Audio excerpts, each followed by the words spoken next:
Good morning. We are live from Council Chambers. Before we begin, I will review the emergency procedures for this room. In an emergency, everyone must evacuate through the nearest safe exit. Those seated in the gallery take direction from security to evacuate. Council takes direction from the meeting clerk. After leaving the room, please proceed to a stairwell. Take the stairs to ground level and evacuate the building through the doors marked emergency exit and go to a muster point. Do not take an elevator or walk through the city room. Anyone with limited mobility should identify themselves to security or the meeting clerk during evacuation. Finally, please speak with security or the meeting clerk if you require first aid. Thank you.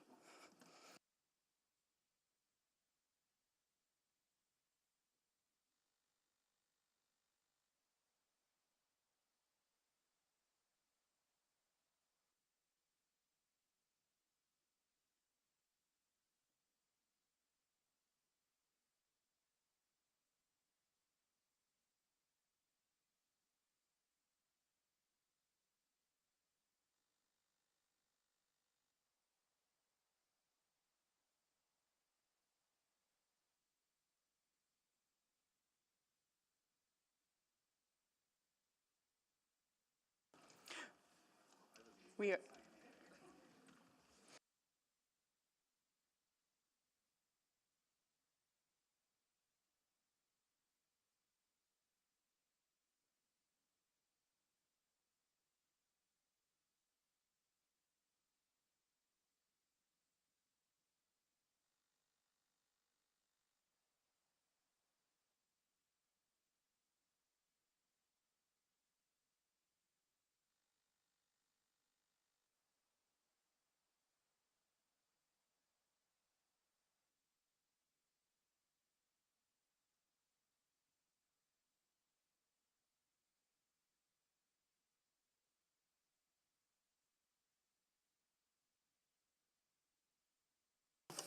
All right, good morning, everyone. I would like to call this meeting to order. At this time, I would like to acknowledge that we meet on the traditional land of Treaty 6 territory and Métis homelands, as well as acknowledge the diverse Indigenous peoples whose ancestors' footsteps have marked this territory for centuries, such as Cree, Dene, Zotu, Blackfoot, Likurasu, as well as Métis and Inuit, and now settlers from around the world. Roll call of council colleagues. Councillor Wright. Good morning. Councillor Knack. Good morning. Councillor Principe. Good morning. Councillor Stevenson. Good morning. Councillor Paquette. Good morning, Mr. Mayor. Councillor Tang. Good morning. Councillor Hamilton. Good morning. Councillor Rutherford. Hello. Councillor Salvador. good morning. Councillor Cartmel. Good morning. Councillor Rice. Good morning. And Councillor Jans. Good morning. All right, everyone is here. Adoption of the agenda. Councillor Hamilton. Thank you. I'll move that the April 3rd, 4th, 2024 City Council meeting agenda be adopted with the following changes. The addition of item 8.9, Bylaw 20815, City Manager Recruitment Committee Bylaw, 9.2, City Auditor Recruitment Update Number 6, Attachment 2, 9.3, Office of the Mayor Verbal Report, 9.4, Collective Bargaining Update. Second. Thank you. So please vote.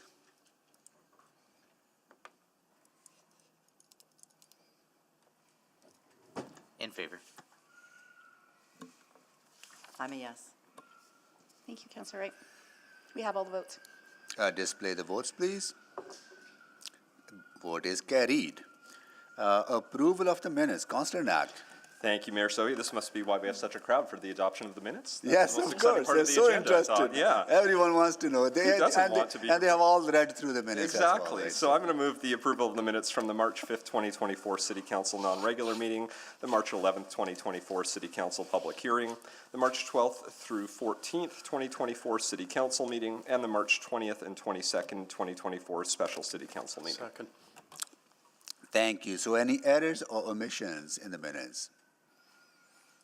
I am seeing none, so please vote.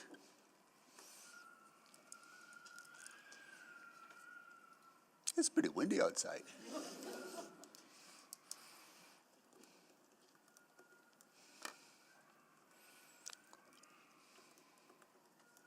In favor. Thank you, Councillor Jans. We have all the votes. Display the votes, please. That is carried. On to protocol items. I do have one. So good morning, everyone. I know I say this to open many meetings, but today is truly a privilege to be here with all of you. City Hall is designed to be an open, welcoming place for all Edmontonians. And since this building opened in 1992, it has served as a safe place for our city to come together, engage with the local representatives, and shape the future of Edmonton. The incident that occurred on January 23rd may have pushed us from this space temporarily. It may have shaken us, but it did not break us or our spirits. Today, as we welcome the public and many of our co-workers back to City Hall, I'm reminded of why exactly we gather here to do the work we do. We come here to conduct the business of good municipal governance. We come here to proudly represent Edmontonians with civility, kindness, and a constant drive to make this city better for everyone who calls it home. City Hall is not just a physical space. It serves as a symbol of how important this work is and how we are better when we collaborate on an inclusive and prosperous future. And because of that, it must also be a place where all people and their ideas can come together, come and go freely. I'm thrilled we're back to a point where this can occur. The start of 2024 has been challenging for the city of Edmonton. But seeing everyone here today is something to celebrate. And I speak for the rest of my colleagues on council that we remain united in serving Edmontonians. I would like to thank the many people who contributed to the response and the recovery. From City Hall security, the first responders, city employees whose bravery and quick decision-making secured the building and its people on January 23rd. And to the leaders and professionals who ensured staff were supported in their healing journeys. And to the city operations team who completed trauma-informed repairs. And to city staff who kept the public informed and engaged in the governance processes. And to Elder Tom Snow, who blessed the building as the staff began to re-enter their worksite. Thank you for your hard work and commitment to Edmonton. Now I would like to invite Eddie Robar, Acting City Manager, to say a few words on behalf of our administration. Thank you, Mayor Sohi, and good morning, everyone.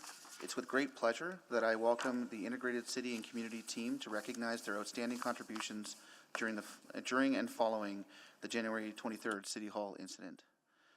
I would like to take this opportunity to welcome the list of teams as shown on the slide. There are too many people to mention, and each individually, for each individually, but the slide makes it clear just how vast this effort was. The actions of the teams represented the best of us.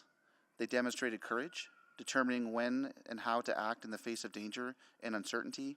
They demonstrated compassion, focusing on both individual and team wellness and creating spaces for sharing truth and healing process to begin. They demonstrated empathy, taking a trauma-informed approach to repair what was damaged and introducing new processes and procedures to support and sustainable reentry and reopening. And finally, they connected us to the building and to the traditional lands which it occupies, receiving a blessing and participating in a smudge ceremony from Elder Tom Snow, reminding us of the important work done in this special space and with all of those who live in and visit Treaty 6 territory. We are able to gather in this room today because you lived our cultural commitments of safe, helpful, accountable, integrated, and excellent. In one of our darkest chapters, your actions shone a light upon the best qualities of city staff, allies, partners, and community members.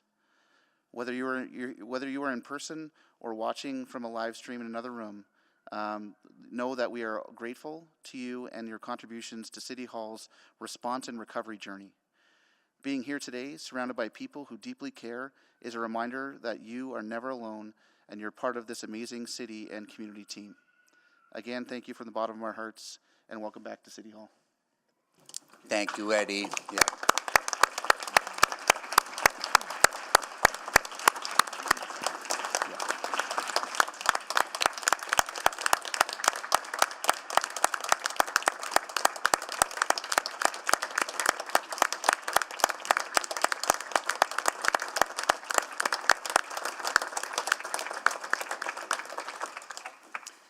Yeah, we are greatly indebted and so grateful for the work that you have done to bring us where we are today after that traumatic event. And we wish you all the best in your journey as well, because you also faced that trauma. You also had to deal with the ongoing emotional stress that you faced, but you did that along with serving others and bringing others along. So greatly, greatly appreciate for everything you have done.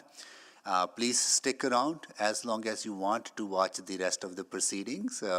If you wish to do so, once again, on behalf of Council, thank you for your service. Yeah.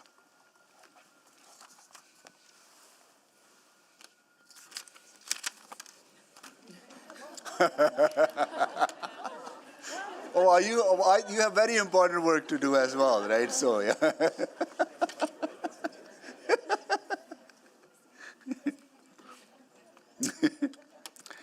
Okay, on to select items for debate.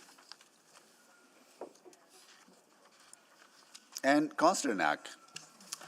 Thanks, Mayor Sohi. I will select, let's go with, let's start reverse order, 9.4. Yeah, it's the one that was in front of me, so I decided to go in reverse. 9.4, 9.3.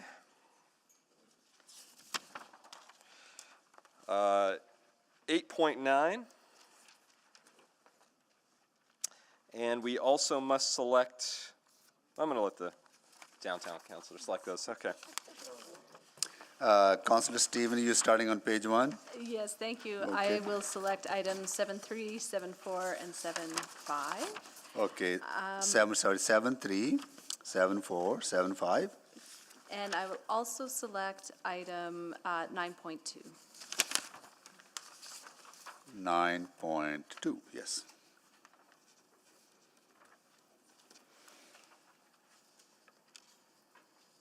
Okay.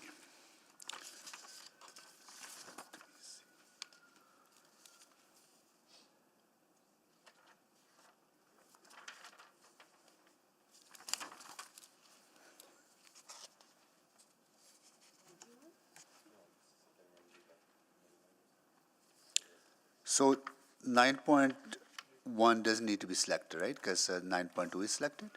No, they're independent. They're independent? Okay. Yeah, got it. I'll move all remaining Okay, items. great. Thank you, Second. Councillor Knack. Yeah.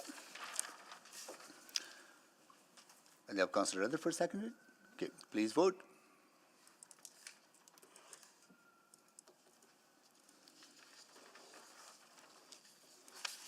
We have 13 votes. Display the votes, please. That is carried. Can you please read back to us what we have approved? Absolutely. This morning, Council has passed the following items without debate. Item 7.1, safe and inclusive public spaces. Item 7.2, options to address surface parking lots in Center City and the quarters, recommended regulatory options. And item 9.1, city auditor recruitment update number 5.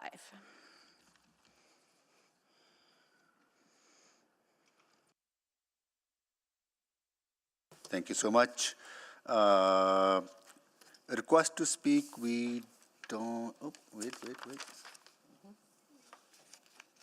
We do have request to speak on 7.4, but as the tradition is, we don't hear from members of the public at and council meetings, and would suggest that we carry on with that precedent, right? So, yeah.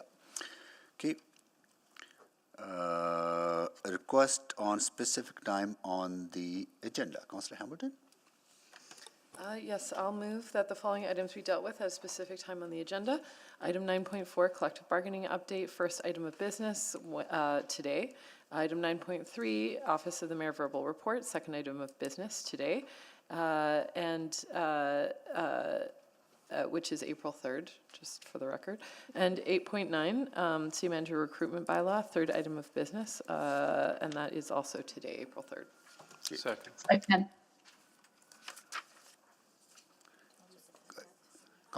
Second by Councillor Paquette. Please vote.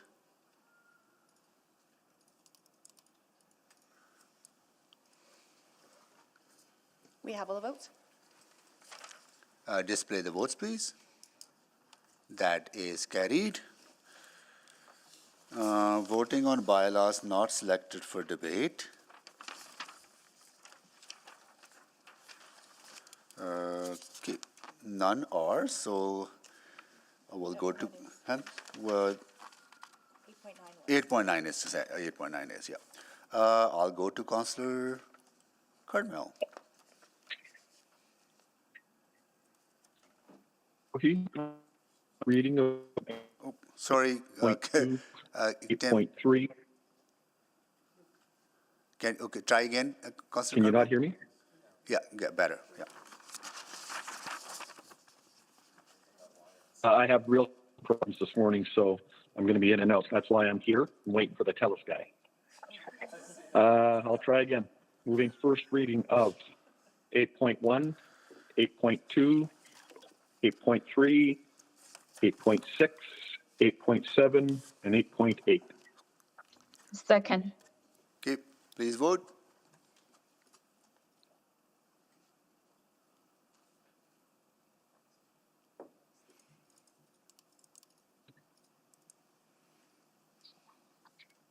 We have all the votes. Display the votes, please. That is carried.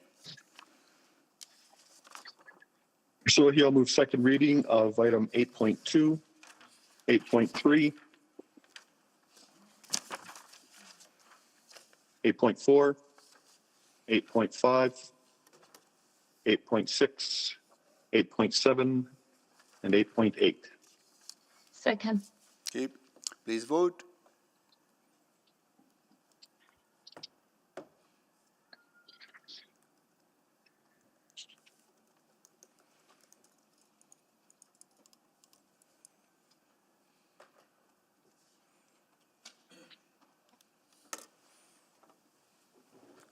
We have all the votes. Display the votes, please. That is carried. So here I'll move consideration of third reading of 8.2, 8.3, 8.6, 8.7, and 8.8. Second.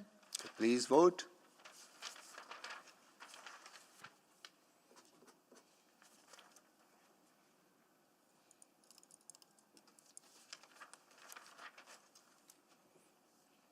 We have all the votes. Display the votes, please. Carried. And so here I'll move third reading of bylaw 0739, bylaw 20740, bylaw 20737, bylaw 20738, bylaw 20743, bylaw 20601, and bylaw 20710. Okay. And the other one's 20743. Got it. Okay, thank you. Please Second. vote. Oh, sorry. Thank you, Councillor Rice. Please vote.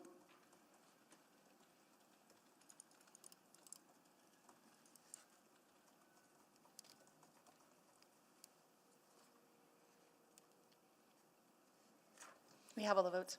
Display the votes, please. That is carried. Okay. Councillor inquiries. I don't see any. Reports to be dealt with at a different time, meeting, sorry, none. Request to reschedule, reports none. Unfinished business, none. Public reports, we are going on to our first item of the business, which is 9.4, collective bargaining update, for which we need to go in camera. So can someone move that? Sorry. Sorry, Mr. Mayor, there is a public portion of this first. Oh, we have public portion of this first. Okay. We'll go to administration for a presentation, then we'll go in camera.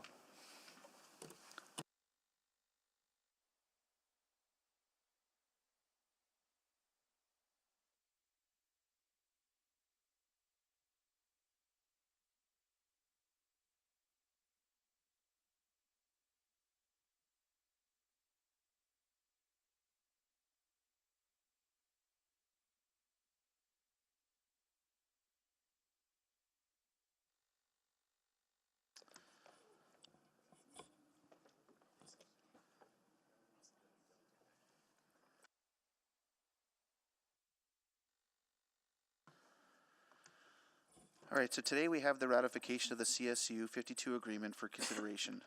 Ratifying this agreement provides stability for thousands of employees across the organization. In addition to monetary terms, this agreement enables changes to support employees to take time away from work, commemorate religious, cultural, or ethnic holidays or observances, increases work-life balance for a 36.9 hours work week arrangement, and expands bereavement leave benefits to include provisional employees. We are all grounded in our shared purpose to enable a better life for Edmontonians. We are committed to working with our unions, associations, and our colleagues across the organization to build a culture everyone feels respected, in which everyone feels respected, supported, and empowered to do their best work for the community every day. We will outline the proposed terms of the CSU 52 agreement in public and then move into private for a financial update. Here to walk you through the tentative agreement is Michelle Dorval, Branch Manager of Labor Relations and Total Compensation. Thank you, Eddie, and good morning, Mayor and Council. Next slide, please. Yeah, next slide. Perfect, thank you. So the terms of the agreement are within the approved mandate and include a 4-year term with 0% general wage increase in 2021, a 1.25% general wage increase in 2022, a 2% in 2023, and a 3% general wage increase in 2024. This agreement includes a one-time $1,000 lump sum payment to all current members of CSU 52. Next slide, please. Other key changes include the addition of a 25 earned day off option to the amended hours of work and compressed hours of work options letter of understanding. This means that when the 36.9 hours work week is made available to business areas, in areas where the EDO program applies, there will now be 3 options for EDOs, 12, 19, or 25, where previously only 12 and 19 were available. This agreement will also acknowledge the ability of employees to request leave without pay for the purpose of observing religious, cultural, or ethnic observances, holidays, or celebrations not already specified in the collective agreement. If a request for leave is approved, employees may elect to use bank time or vacation time as an alternative to leave without pay. Provisional employees may now also be granted up to 3 days off with pay for bereavement leave when a death occurs in the employee's immediate family. Letter of Understandings 15 and 16, which apply to our program specialists. The LOUs were renewed with several amendments. Program specialists will now be able to grieve discipline, and the parties have also agreed to establish a joint committee to discuss potential revisions to the letters of understanding during the life of the agreement. The hybrid remote office work letter of understanding will now include EPS and will be added to the collective agreement with the expiration date removed. I will now hand it over to Harm Ray to provide the financial impacts to this agreement. And we'll go into private. For that, we need to go to private, right? Correct. Okay. Okay, can someone move that we go in camera, please? I'll move we go into camera. Second. Thank you. Please. Subject to sections 17, wait, no. Let's say 17, 19, 24, 25. And I don't have the collective bargaining one. That is. Counselor, for this one, you can go with just sections 24 and 25. Okay, 24, 25. Thank you. Thank you. So please vote.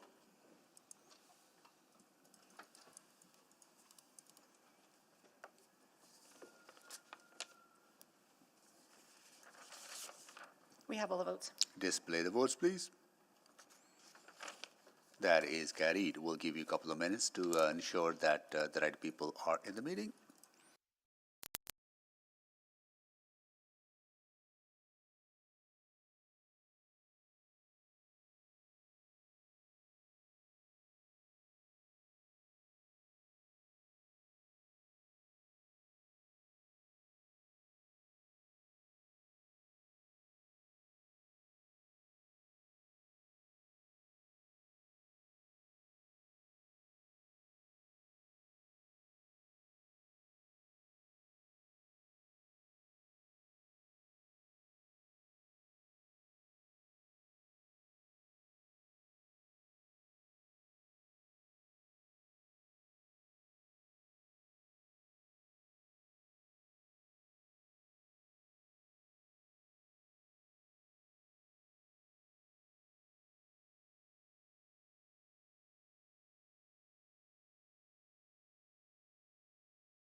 We are live.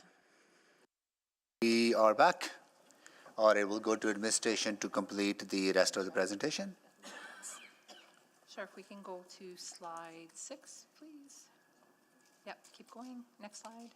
Next slide. Perfect, thank you. So today, we recommend that council vote in favor of ratifying the agreement on behalf of the city today. This will result in a renewed 4-year collective agreement with CSU 52. The motion reads that the memorandum of agreement between the City of Edmonton and Civic Service Union 52, dated March 14th, 2024, and contained in Attachment 1 of the April 3rd, 2024 Employee and Legal Services Report, ELS 02427, be ratified. That the April 3rd, 2024 Employee and Legal Services Report, ELS 02427, except Attachment 1, remain private pursuant to Sections 24, Advice from Officials, and 25, Disclosure harmful to economic and other interests of a public body of the Freedom of Information and Protection of Privacy Act. All right, so any other questions on this from council colleagues?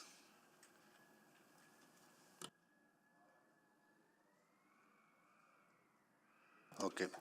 All right, Council, I'll see the chair to Council Salvador. And I will move the motion. It's as presented. Second. Okay. Okay, it's been read into the record. Okay, sorry. Council Salvador, you have the chair.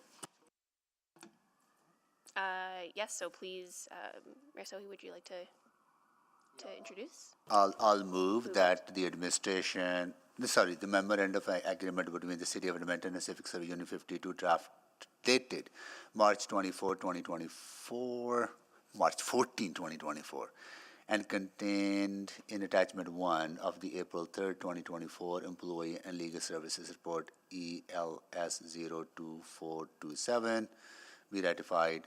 That the April 3rd, 2024 Employee and Legal Services Report, ELS 02427, accept Attachment 1, remain private pursuant to Section 24, Advice from Officials, and 24, Disclosure harmful to economic and other interests of the public body of the Freedom of Information and Protection of Privacy Act. Great, and that's seconded by Councillor Paquette. Anyone to speak to this? Not seeing anyone. Can I close?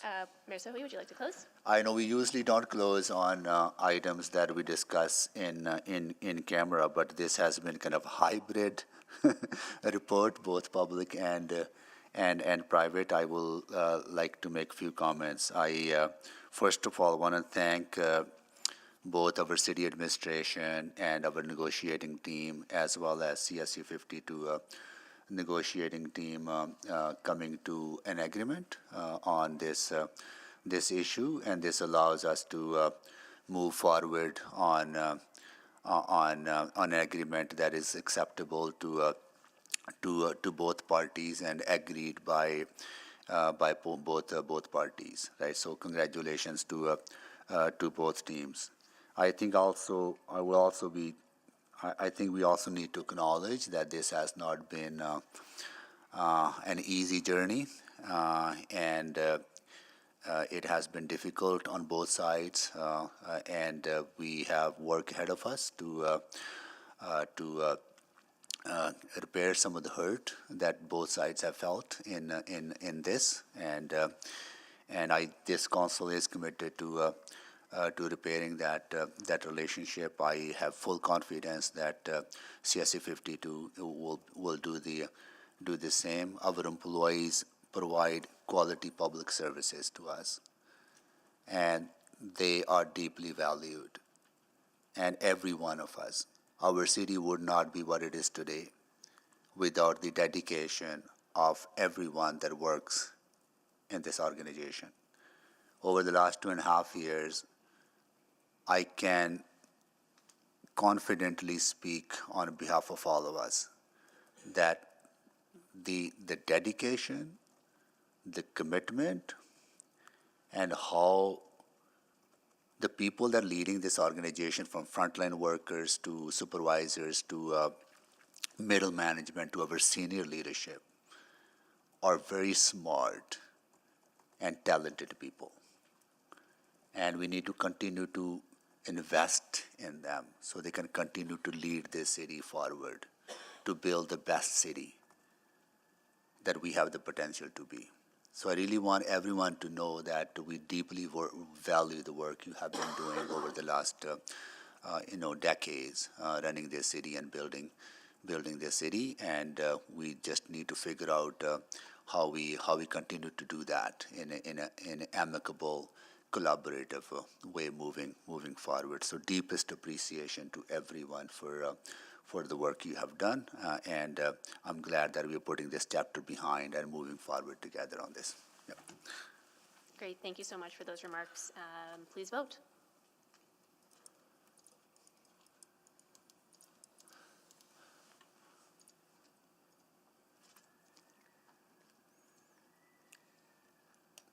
We have 13 votes. Please display the vote. That is carried unanimously, and I'll return the chair. Thank you.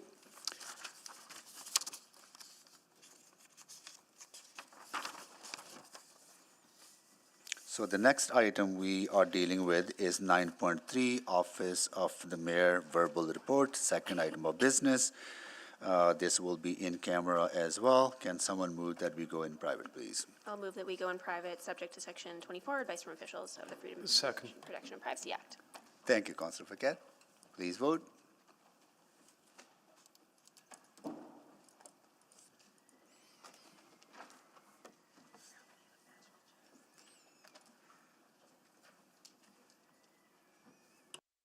We are waiting for one vote.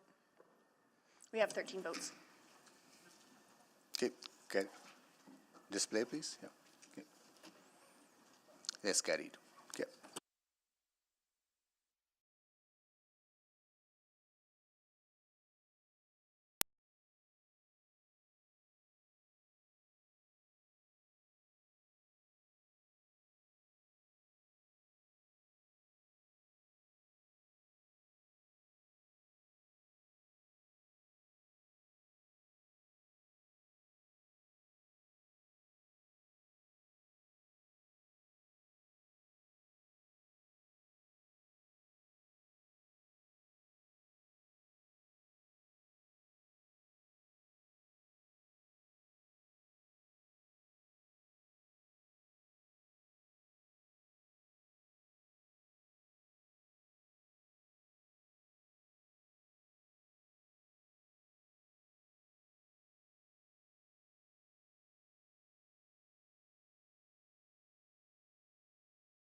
We are live streaming now. Okay, we are back in public. Huh? Yeah, so we have a motion on the floor. I'll cede the chair to Councilor Salvador. Yeah, I have the chair. Okay. And I will move that Eddie Robar be appointed as interim city manager effective immediately until a permanent city manager is appointed or until council provides further direction, whichever is earlier. Second? Sorry, who was that? Stevenson. So moved by Mayor Sohi, second by Councillor Stevenson. Any opening remarks? Anyone want to speak to this? Closing? We'll have plenty to say Excellent. because we're just running out of time. Please vote. Okay.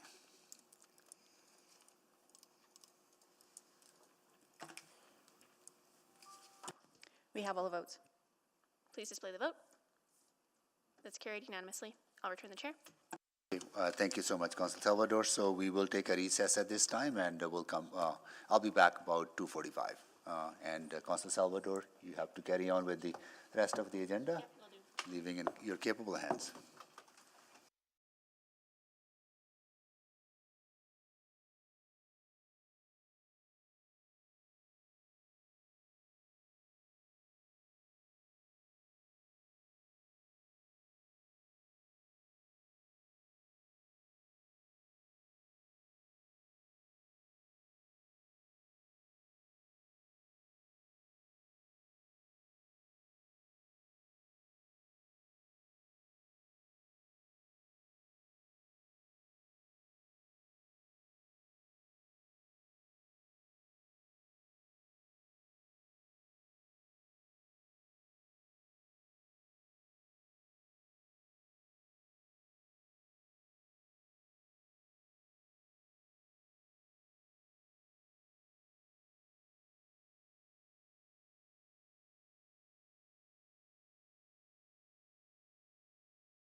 and begin with a roll call of council colleagues. Councillor Wright. Okay, Councillor Knack. Good afternoon. Good afternoon. Councillor Principe. Hello. Hello. Councillor Stevenson. Good afternoon. Good afternoon. Councillor Briquette. Oh. Councillor Tang. No. Mayor Sohi is unable to join us until 3. Councillor Hamilton. No Councillor Hamilton. Councillor Rutherford. Oh, everybody appears to be coming now. They were, Okay. we were held up by media. Oh, okay. Councillor Rutherford. Yes, hi. Hello. I am here. Councillor Cartmel. Good afternoon. Good afternoon. Councillor Rice. Good afternoon. Good afternoon. Councillor Jans. Good afternoon. Good afternoon. And Councillor Wright Good is afternoon. now here. Councillor Briquette. Hello. Hello. And Councillor Tang. Good afternoon. Good afternoon. Excellent. Okay. So, before we move on with our agenda, I actually just want to take a moment to recognize a very special group who is joining us right now. We have kids from Holyrood School, grade 3s, joined by their teacher, Sophia Berry. Thank you for being with us today. And they are from Ward Métis, so I feel very lucky to be chairing right now. So let's give them a round of applause.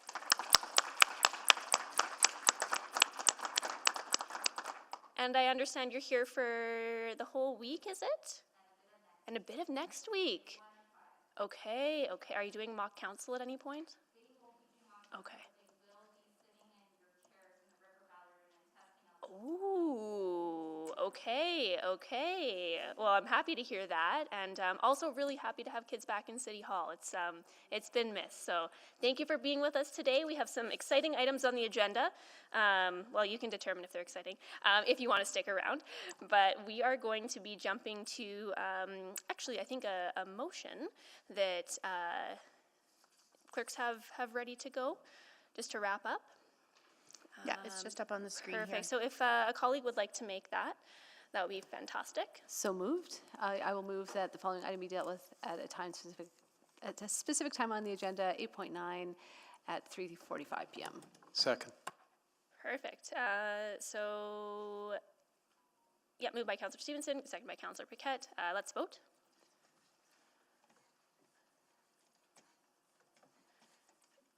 In favor. Thank you, Councillor Jansen. We have 11 votes. Please display the vote. That is carried. Perfect. So with that dealt with, we're now going to be moving on to item 7.3. And I would just look to the clerk. These 7.3, 7.4, 7.5, are they dealt with together in this case? They are not. work committee? They are not cross-referenced. That's an option for you, or you can ask questions on all and then pass motions on them separately. Okay, I think it might be wise to cross-reference just so that we can deal with that together. Do we need a motion for that? Yep. Yes, just one moment.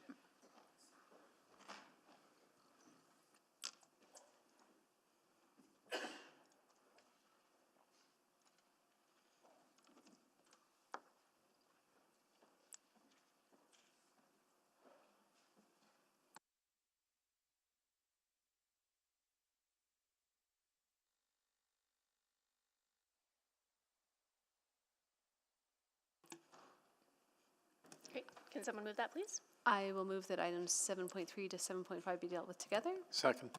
Okay, please vote.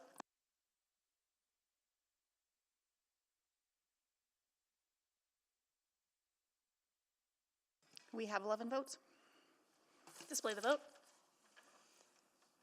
That is carried. Excellent. So I see administration has made their way down, so we'll hand it over for presentation. Okay, thank you.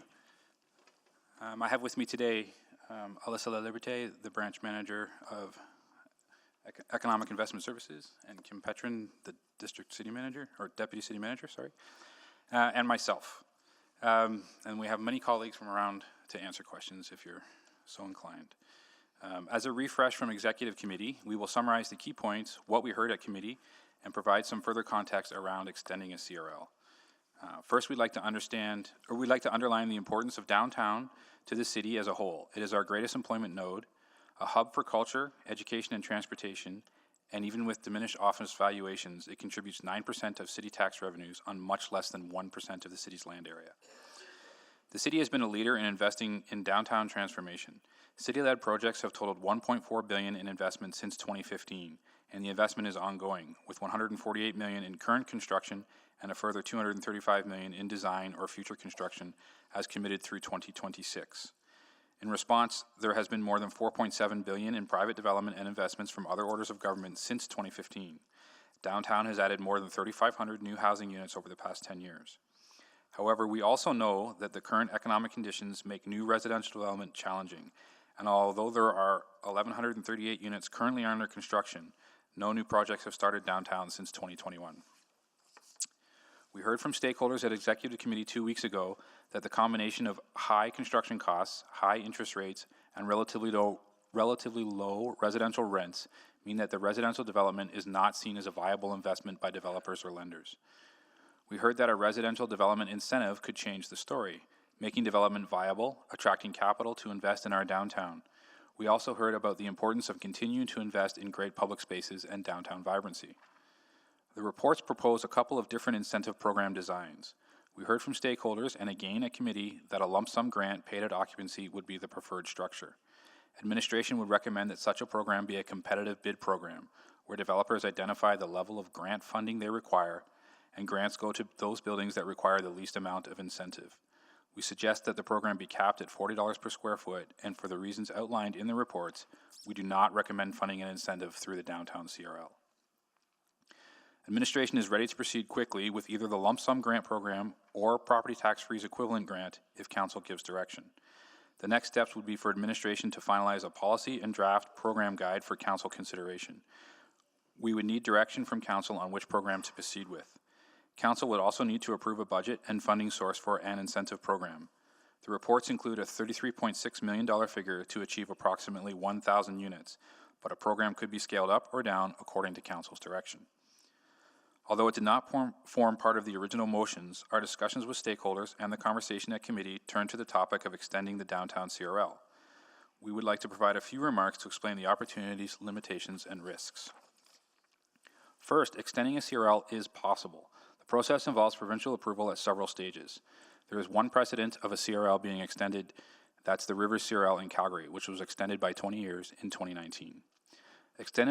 Extending a CRL comes with several benefits. The primary benefit is an increase in revenue over the lifespan of the CRL. This can be quite significant. The city will also continue to capture the provincial property tax portion of payments for use inside the CRL zone. Finally, the city can add new projects to the CRL plan when applying for the extension, creating the potential for new catalyst projects that further increase tax uplift and development in our downtown. The limitations, however, include the delay of CRL revenues returning to the general revenues of the city, meaning that that difference must be made up by the rest of the tax base. Extending a CRL doesn't provide any additional dollars today. It only provides additional dollars in the future life of the CRL. In order to fund immediate or near-term projects, existing projects may need to be paused and/or financing may be necessary. Further, there are several unknowns related to the provincial review process. New rules put in place in 2022 clarify that CRLs could only be used to fund municipally owned assets, which could limit how our CRL is used. If council wishes to explore extending the CRL, administration would need a motion to begin the process. We would engage with the province, undertake financial analysis, identify what potential catalyst projects, including an exploration of Windspear's fit, that could potentially be funded by an extension. We would then return to council for input on the final extension request before submitting it to the province. Although administration is not in control of the entire timeline, we anticipate that the process will take about 12 months to complete. With that, we're ready to take any questions on the reports. Excellent. Thank you so much for the presentation. And I should have led with this, but this item was at executive committee and was requisitioned up. So we did have an opportunity to hear from speakers. But due to some time constraints, we did want to bump this up to council. So I do see a number of folks on the board. I believe this was selected by Councillor Stevenson. So I'll go to Councillor Stevenson first. Thank you very much. I know that we're at council, so I have two motions that I am planning to move in relation to this, but I'll put one of them on the floor just to kick us off. So I'm going to move that administration provide a report outlining the options, analysis and engagement with the province to extend the end date of the capital city downtown community revitalization levy beyond 2034, including a recommendation of new catalyst projects. I'm restating this slightly, including the Windspear Center, and financial analysis for this extension and return to committee. And that Second. would be Q4 2024. I'm now going to ask a line of questioning a bit separate from that. I just want to leave that aside for now. Well, actually, why not? I'll go on that theme. One of the key things I need to understand with the extension of the CRL relates to the implications on the rest of tax levy. So this is actually a question for Ms. Padbury, if you're able to respond. When we collect, so we freeze assessment in the downtown to 2014 levels or 2015 levels. When we are out collecting our full tax amount that we need to collect, does the assessment value on top of the 2015 assessments count towards that overall pool, or that's entirely separate? So I'm gonna look, I don't know if Kate Watt is online, but as I understand it to work, is we freeze the assessment in the CRL area. Any increase from the baseline is what gets captured in the CRL for funding. Anything outside of that is general tax levy. Okay, because one of the things I'm struggling with is that one of the arguments we've heard in support of a development incentive, particularly for office conversions in the downtown, is that as assessment values drop in the downtown, that has a ripple effect through the rest of the city. But I feel that the CRL itself creates that because none of the assessment growth helps offset tax levy for others in the commercial. Sorry, so the question, does the uplift create space for the tax levy increase? I'm sorry, I missed, I'm not quite sure what you're asking. No, I'm just wondering if the effect that we are trying to counter, which is to avoid the devaluation of office towers in the downtown because of how that can impact the rest of the tax levy, is in fact already occurring because of the CRL mechanism. So there would be some effect to that. The assessments downtown are affected by a great number of things which are practically impossible to quantify accurately. But any development downtown, including an office conversion, creates a more robust downtown that would increase the value of downtown in general, in theory, all other things being equal, which they are never all other things equal. But creating a conversion project in and of itself changes the class and it changes the structure to residential. And so it's very project specific on whether there's any uplift at all to that. There may not be. And office valuations are dependent on vacancy rates, Class A, Class B, Class C, and they're all different as well. So in general, revitalizing downtown and creating new buildings that are full is helpful, but you cannot quantify it in a way that's easy to say, this would definitely combat the drop in office valuations downtown. Councillor Stevenson, Ms. Watt is online, and I think she can address your question at the higher level for CRL versus general tax levy. Great, thank you. Hello, and thank you for the question, Councillor Stevenson. I hope I understood it correctly, but I believe you were asking whether, because these properties are within the CRL, the actual effect to the general tax base is mitigated, and you are correct in that. Yes, whatever happens to these properties will be contained within the CRL until and unless the value of the CRL drops below that baseline. Okay, and is that what we're seeing? Because that's a piece of information that I feel that we're really missing, is the actual assessment values for commercial properties in the downtown, and have those dropped below the 2015 levels? They have not. A large part of that is because there's been substantial growth over the early part of the CRL, as you see in the ICE district and around. So that's all over and above that baseline. Nonetheless, the values in the downtown are decreasing at the moment. And so the capacity of the CRL to continue to fund itself and the projects that we are funding within it is diminishing. Right. But we are not below the baseline yet. Got you. Thank you so much. I'll come back for some more questions, but appreciate that.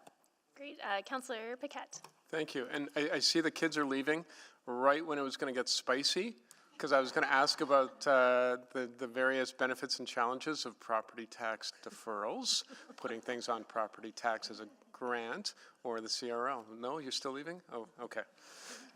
All right, but that is my question, maybe to I don't know if it's to Kate or Ms. Padbury, but just if you could just clarify for me. So we've got three possible, I guess, tranches of dollars. One is a grant system, which is put on the property tax levy.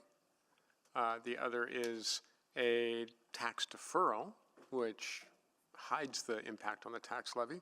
And then there's the CRL as a funding mechanism. And I understand the CRL is not recommended as a funding mechanism. So that leaves us with the other two. And I thought that in the past what we preferred was a grant system rather than a tax deferral system. Am I wrong in that? I'll take a crack if that's okay, with you, DCM Padbury.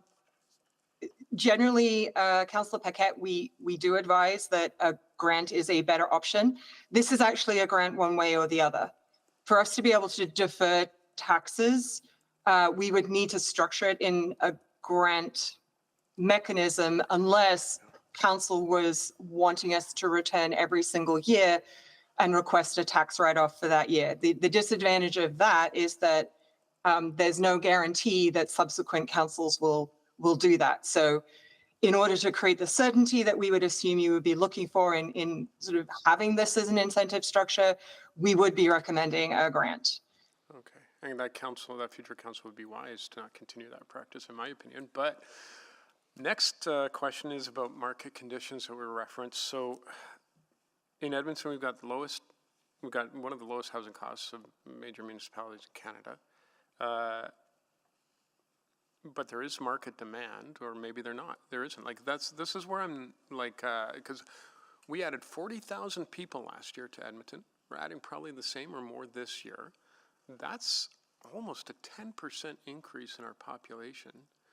And yet we're not finding the market demand there that raises prices, that makes building or converting more attractive to developers. It's a question of which project is more attractive to a developer from the most return. And so the greater return is outside of the core, where they can build cheaper and they get a greater return out there. And we're seeing that activity. Downtown, the rents aren't high enough to even justify the project. So yes, we're having people come to the city in great numbers, and that's driving a lot of building. It's not driving any building in the core. But it's mostly greenfield in the suburbs. Yeah, and infill, but not in the core. And not some, in the and some downtown. infill, and then in that hierarchy, then it's the core last. So Well, it's not profitable to build in the core right now. profitable in the core. Right. So the upside is it's affordable. The downside is the rents aren't high enough to incent anybody to develop a building in the core. Right. And as I understand it, Calgary is also experiencing the same growth, but their property values are higher? Their property values are higher, and the incentive program that Calgary's put in place is just for conversions, it's not for new builds in the core. And so capital is going to flow where there's least resistance, right? Yeah, okay. Okay, so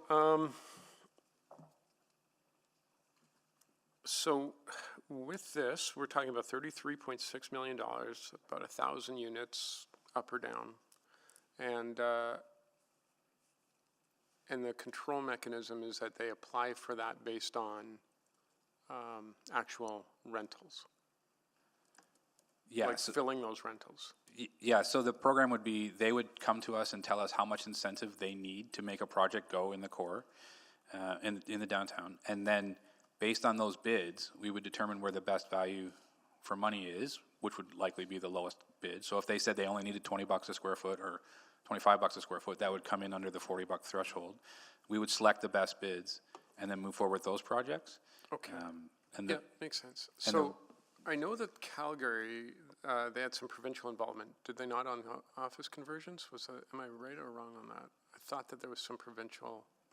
no, it's entirely funded by the city of Calgary. Oh, so this is like a greenfield opportunity for the province.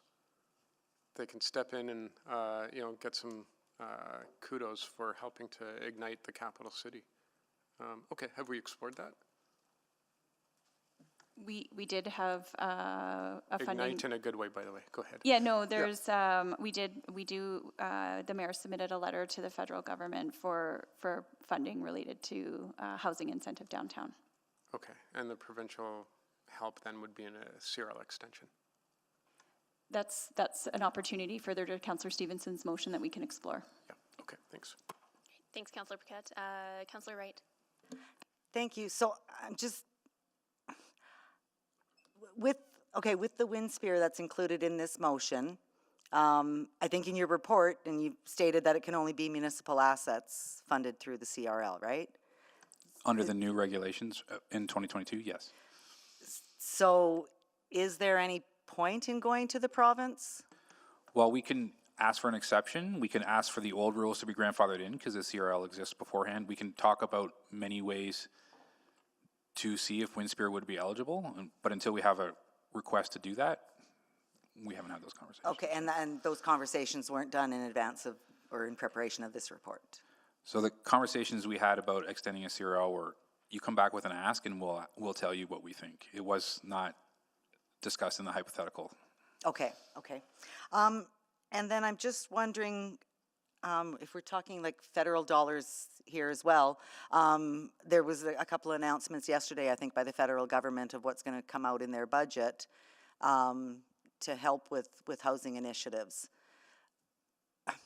Would any of that help with the downtown revitalization? We need more information on those programs, but potentially, certainly as it relates to our downtown, it's a node, it's a corridor, it's transit-oriented development. It checks all the boxes, so to speak, in terms of likely what those programs would be looking for to support. But we need more information about what the criteria is. Okay, so would it be kind of maybe premature, or would you, if this motion were to pass,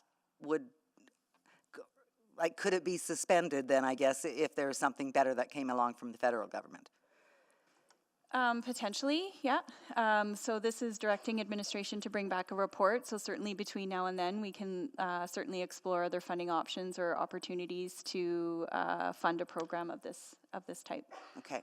And just market conditions always seems to come up. What would be ideal market conditions for these building owners to do their own conversions without having to rely on the CRL? You would want to see increased rents. So you'd want to see rental prices or potentially a lowering of interest rates so that mortgages and condos became viable again, to incent that so that they can make a return on their money. Right now, they struggle to make a return based on their pro formas. So Councillor Wright, what's happened is interest rates have increased, construction financing costs have increased, rents are low, land values are high, which is all creating sort of that perfect storm, so to speak, of why a developer would make a decision to hold on their project. And so we've seen that since 2001, only the projects that were incentivized through the downtown construction grant are under construction. There's been no new projects since then. Since 2001? Correct. 2021. My apologies. Okay. Sorry, 2001. I'm sorry, Okay, Councillor Wright. Okay, but even like within the past 3 years, since 2021, we have had the lowest interest rates that we've ever seen. So how can that be? Interest rates have been rising since the pandemic, so we haven't had low interest rates. Just in the past, year and a half or so, right? Yeah. So they were down low. Financing was basically being given away. So you would see multi-year projects that started because of the grant that we gave earlier, and they moved up things that were maybe up 2 or 3 years out. In order to capture that grant, they moved them up. But there is nothing new in the pipeline since interest rates have risen and since that grant ended. And it's anticipated rates are going to start trending down again in this coming year. The expectation is they'll moderate, but how much and how fast is unknown. Okay. And then, so you said that, okay, one of the sort of the ideal things for market conditions would be for rents to rise. But yet we're looking at affordable housing opportunities in Edmonton, and I don't think that's what we want. And I don't know, is this going to result in lower rental opportunities? So all housing supply is good in that it creates more supply, which should lower prices. However, these rents that would need to be charged downtown are not affordable rates, and the incentive that we outlined in the program does not consider affordable housing or below market housing. This is a at market housing program. I think just to clarify, Councillor Wright, when we use the term affordable, like it's market affordable, market attainable type of rents versus subsidized or the affordable housing conversation that we have, which is less than market. Okay, and where would it line up with that 30% mark of CMHC? Councillor Wright, do you want to come back for a second round? Yes, thank you. And do you want to move the second round? I will move second round. Second. Please vote on a second round.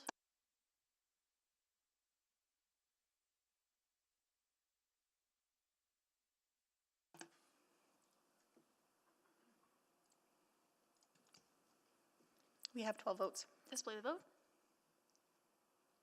That's carried. I'll go to Councillor Stevenson. Yes, thank you very much. So just in terms of the motion that's on the floor, when that comes back, would we have that analysis on how the CRL is affecting the rest of the tax base at a high level? We could provide some analysis. It is difficult to quantify completely accurately. Yes. For sure. Okay. And then would we also be looking at a recommendation on that timeline? I think I heard the example in Calgary is an additional 20 years. I don't think that would be my expectation. Would you sort of be looking, what I understand from the report is, an additional 3 years would help us cover off the existing debt. Like, do we have a ballpark? Is it 5, 10? So we would come back with a recommendation on duration. It will somewhat depend on which catalyst projects are included and how and when they might be funded. Yeah. But when we come back, we would have timelines and options. Great. And then just in terms of the direction around the catalyst projects, I've been explicit in this motion around the Windspear project. Are there others that you want us to specify at this time? No, I think part of our work plan this year is to look at what that would look like. I'm using the term Downtown Vibrancy 2.0, looking at the actions we'd need to figure out the next catalyst projects within the CRL. So I see those two pieces of work aligning quite well with this motion. Okay. And again, just to clarify expectations, like I don't know that for me it is doubling the catalyst. Like I think it's fairly minor additions, to be honest. I think there are some existing catalyst projects that I think are still worthy of being funded. So just want to make sure that there's a shared understanding there. Fair enough. That's great feedback, and we can certainly consider that when we're doing this work. Great, really appreciate it. Maybe just going to some of the questions I think Councillor Wright was touching on. So my first question is, we did recently amend the CRL to add the pedway and the improvements at Station Lands. Were the new regulations in place at that time? I believe they both came out in 2022, but maybe a few months apart? No, the new regulations had not been. Still within the same calendar year, though, so presumably they were at some stage of development?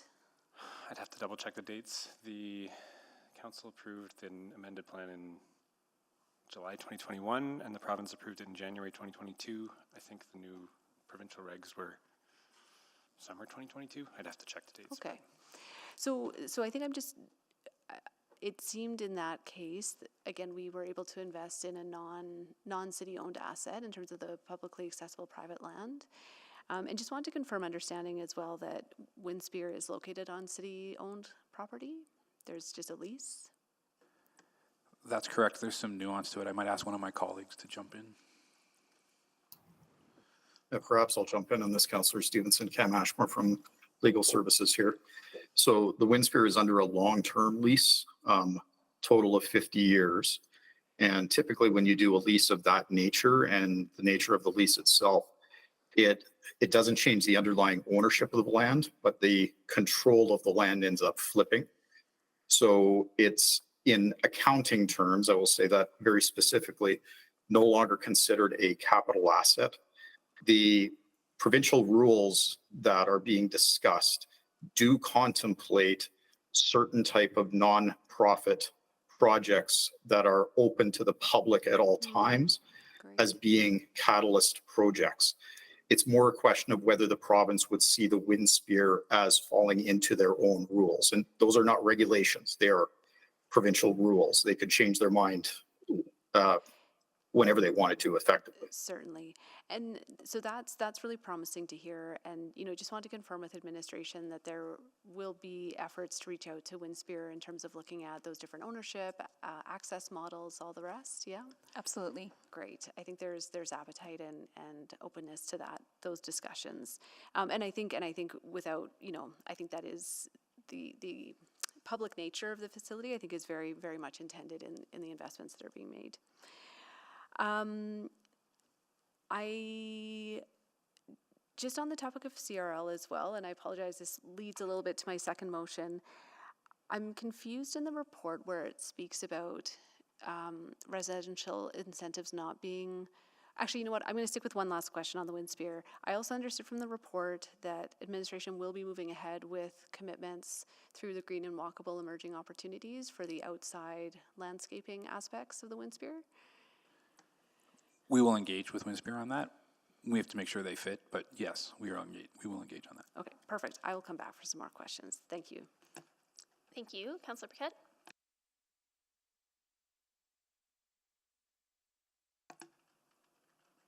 Oh, actually, Councillor Rutherford and Cartmel have not had a first round.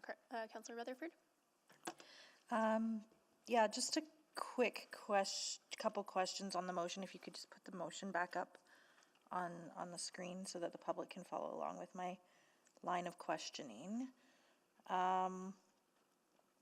When it says including a recommendation of new catalyst projects, including the WindSpear Center, are there other ones that have been discussed or that administration would want to be included? Like if this motion passes today, is it just going to be the discussion on the WindSpear Center, or the way it's worded, it kind of makes it sound open-ended to other catalyst projects? Are there other catalyst projects that are in our purview that we would want to be asking about?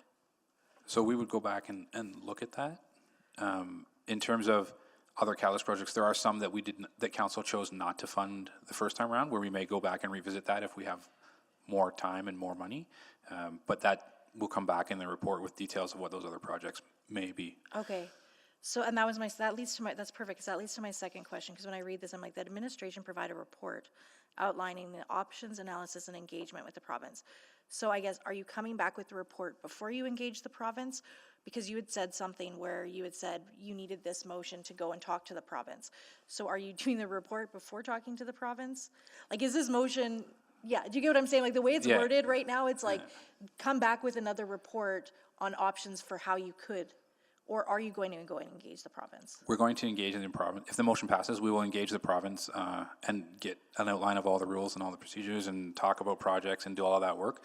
But the actual ask will come back here first so that council can bless the projects that have been listed and all of that.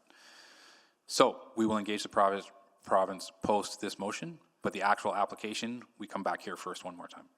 Okay. And so in that return, so let's say you do the engagement, you talk about if there's any appetite, let's say for these exceptions, like to the WindSpear Center, you would then come back with that report where we would say, yeah, we think there's willing, or you could even come back and say the province is not willing to even consider an extension, for example.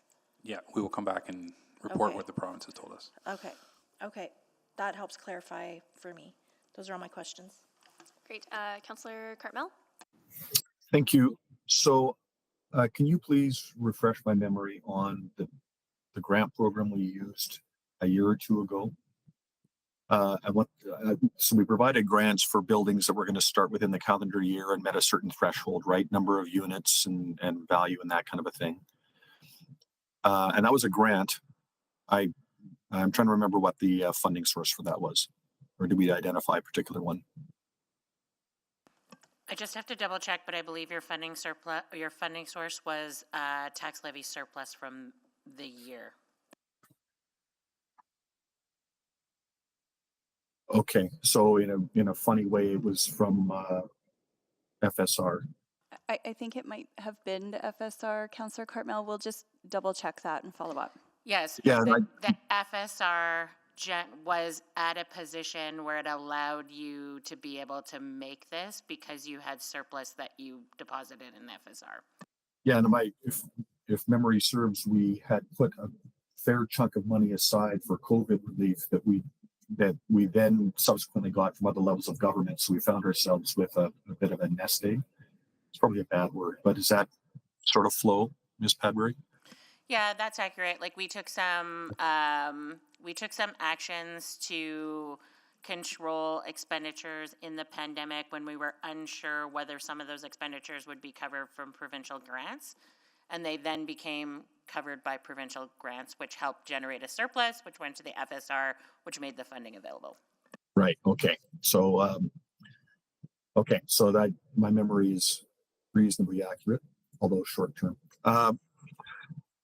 Okay. So if we were to use the same sort of program, and it was, maybe this is speaking to Councillor Stevenson's next motion, but if we use a similar program that was agnostic on whether they're new builds or conversions, there was a grant to get some work started, there would then be the question of a funding source, and the CRL might be that funding source. Yes, it could potentially be if the conversation with the province changed the circumstances, changed the parameters of the CRL. Is that coming to where we're headed? Maybe. So Councillor Cam Ashmore here. Funding through the CRL in this context would have additional legal complications, which we should discuss in private if we were going down that path. Okay, that leads to public or private infrastructure kind of stuff. Yeah. Yes.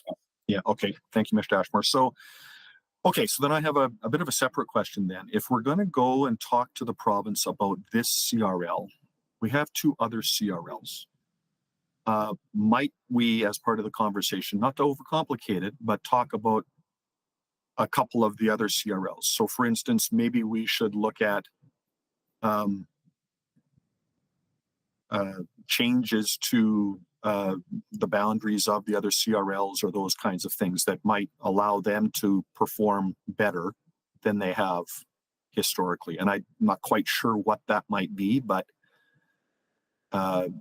does that make any sense? I know we haven't really contemplated that because our focus has been on downtown, but we have an East Downtown CRL that could really use a boost. So the one hypothetical that they sort of did engage on when we met with them over the summer was changing boundaries, and it was basically a no-go. It creates a lot of complications because you've got different base years, and now you're changing boundaries in different base years, and it's not really workable. So they wouldn't really entertain a change in boundaries of any of the CRLs.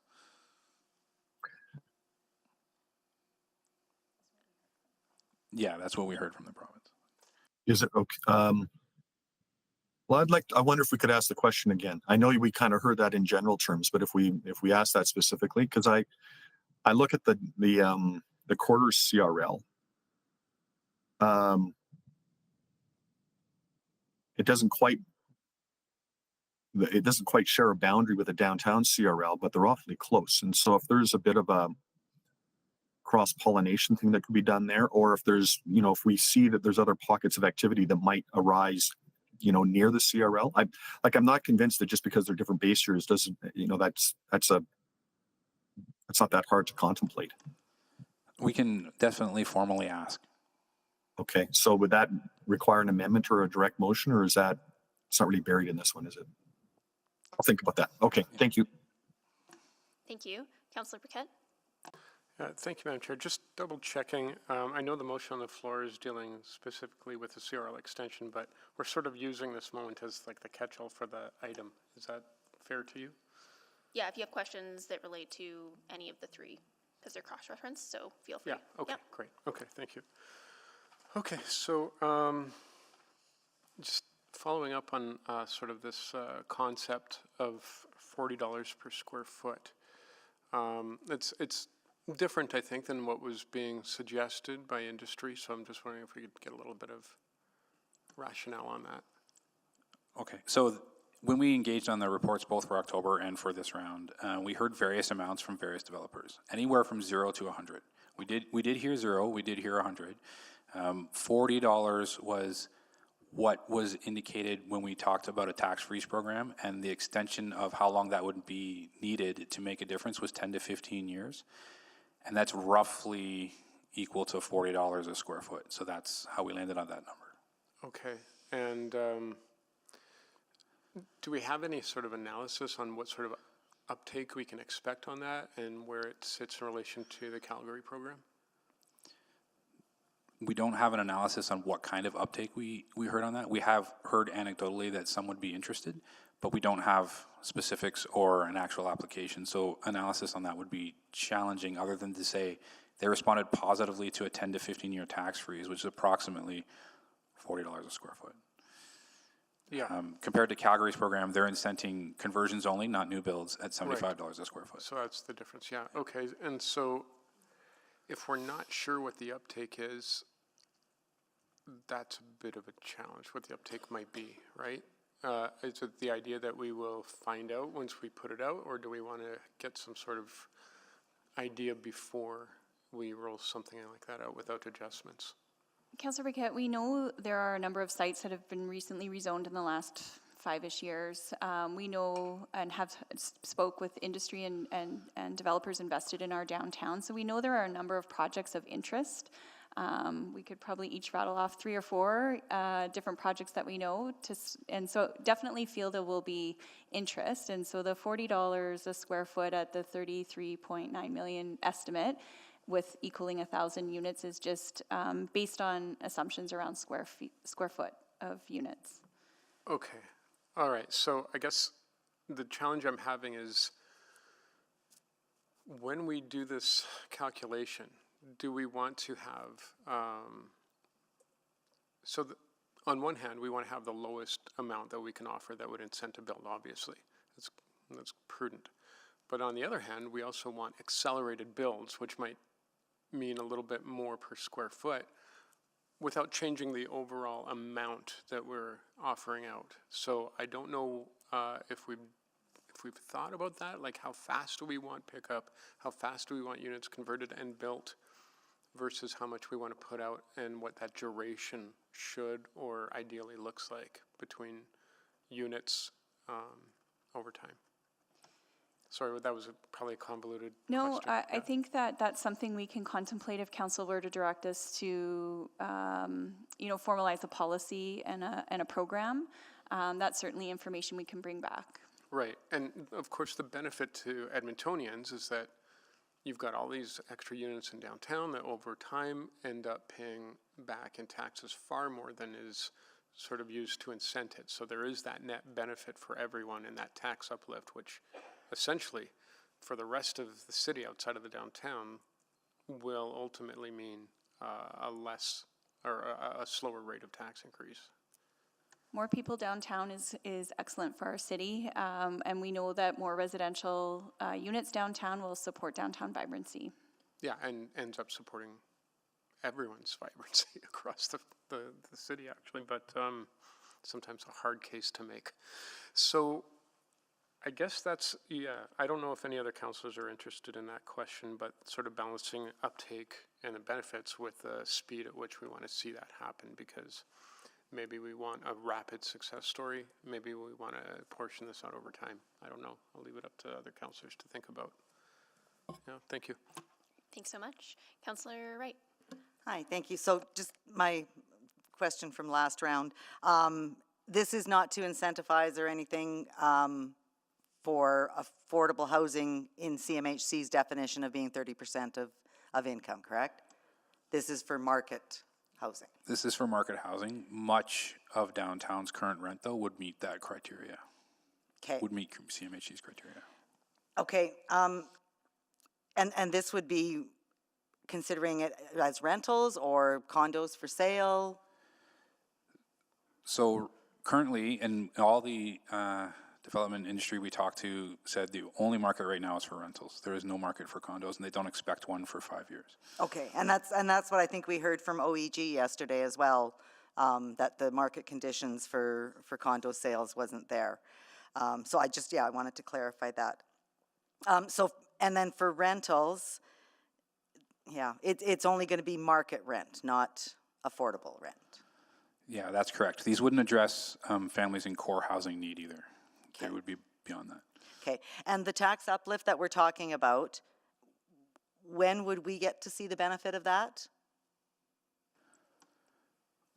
Well, so if you take a vacant lot and you put the building on it and it's inside the CRL or outside of the CRL and you just count in the uplift, as soon as we start assessing taxes and it's been rented, we will see those revenues flow into the city's coffers.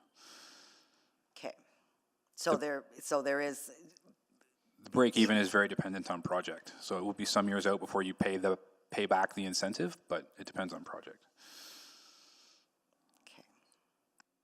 And when you say some years before you pay back the incentive, how many are we talking? Yeah, there was an example in the report. I can't recall it. Yeah, well, when we say that the $40 incentive amount is roughly equivalent to a 10 to 15-year tax freeze. 10 to 15, okay. That's for a new build. Conversion would be different. And if it's in the CRL or not makes a difference. But okay. So we wouldn't necessarily see the benefit right away then? It's not immediate benefit, other than the vibrancy and the vitality it brings to downtown. The tax revenue is not immediate, no. You have to wait until you've paid back the incentive before you get the uplift. Okay, that's all I have. Thank you. Great, thanks so much. So I'm not seeing anyone else on the board for questions. Is there anyone who would like to speak to this item?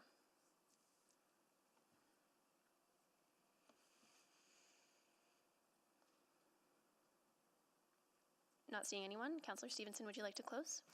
Sure, just very briefly, appreciate the conversation today and appreciate administration taking on this conversation moving forward. I think having an understanding of some of the analysis around this in terms of impact on the rest of the tax base, the number of potential years, and just again, I think this is more of a tweak than a comprehensive redo. In my mind, the Winspear Center is very comparable to the previously envisioned Galleria. Thank you. And so for me, I think that's sort of a like for like swap more than sort of adding something new. I think we also want to be really mindful of not adding too much, recognizing that, while it's very appropriate for us to be investing in the downtown and long-term success of our city does depend on a vibrant and robust downtown. I'm also mindful that, right now the rest of the city isn't benefiting from assessment growth in the downtown. So again, I think that the ask here is for some modest changes that help us fund really critical projects like the Winspear Center that are vital to our community and our downtown, while still ensuring that we're being financially fair to the rest of the city as well. So encourage my colleagues to support this and look forward to the work ahead. Thank you. Please vote.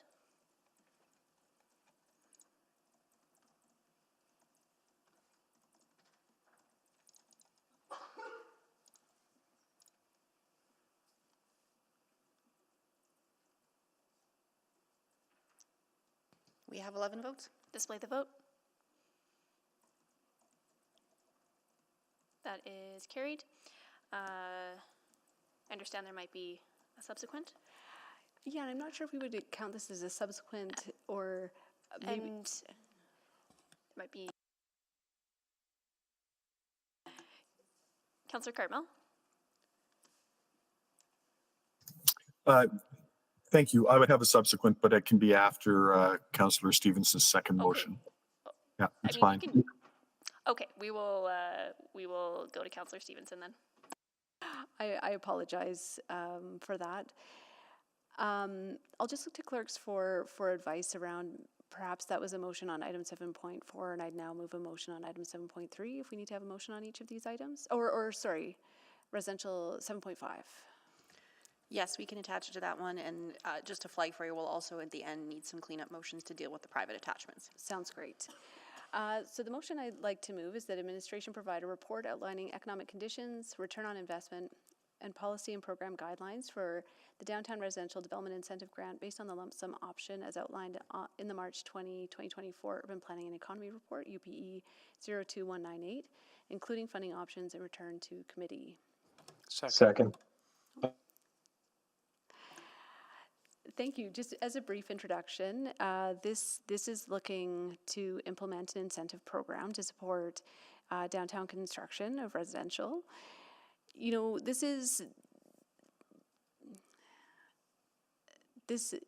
building a residential base in the downtown is one of the most important, long-lasting, and transformative changes we can make in our downtown. I think it's a critically important investment for us to make, not only for short-term gains in vibrancy, economic growth, but for the long-term sustainability.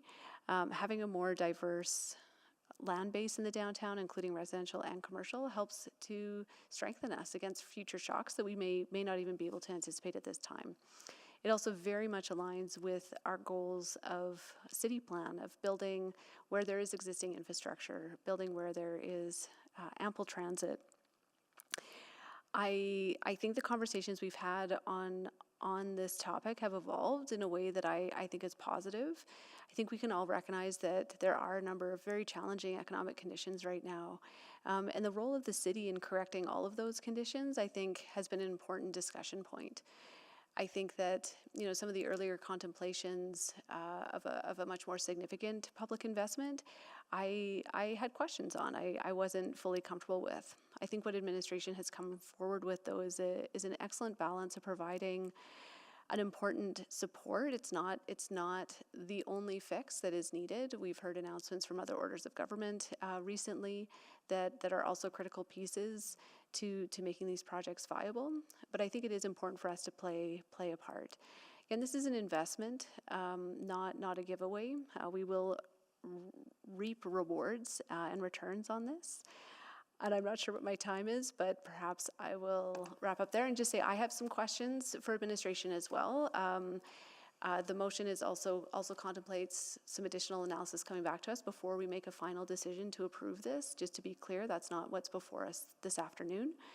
And I look forward to further discussion and the input of my colleagues. Thank you. Okay, thank you so much. And just for clarity, that was seconded by Councillor Cartmell. Is that? So seconded by Councillor Knack is what I heard. I see Councillor Cartmell's name on here. Councillor Knack, are you nodding? Yes. I was, yeah. So that's seconded by Councillor Knack, just for clarity. So Councillor Knack, I'll go to you for questions. Thank you, but it doesn't really matter who the seconder is, so it's all good. Or really the mover once it's approved or failed. Anyway, thank you. A few questions to the mover, actually. I appreciate just at the end you sort of touched on a few things. I wanted to get a sense of, this asks for a report including policy and program guidelines.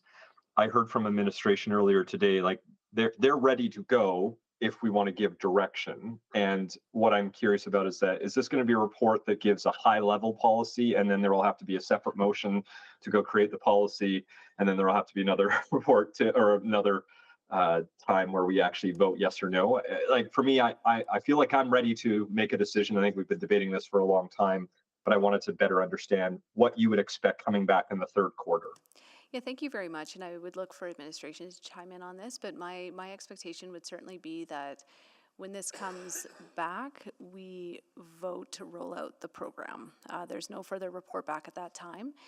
The reason I feel like there's information that we need before making that final decision, particularly around an identified funding source, further work on the economic conditions and that return on investment so that we can feel really confident in that decision. But again, my expectation would be that we roll this out in Q3.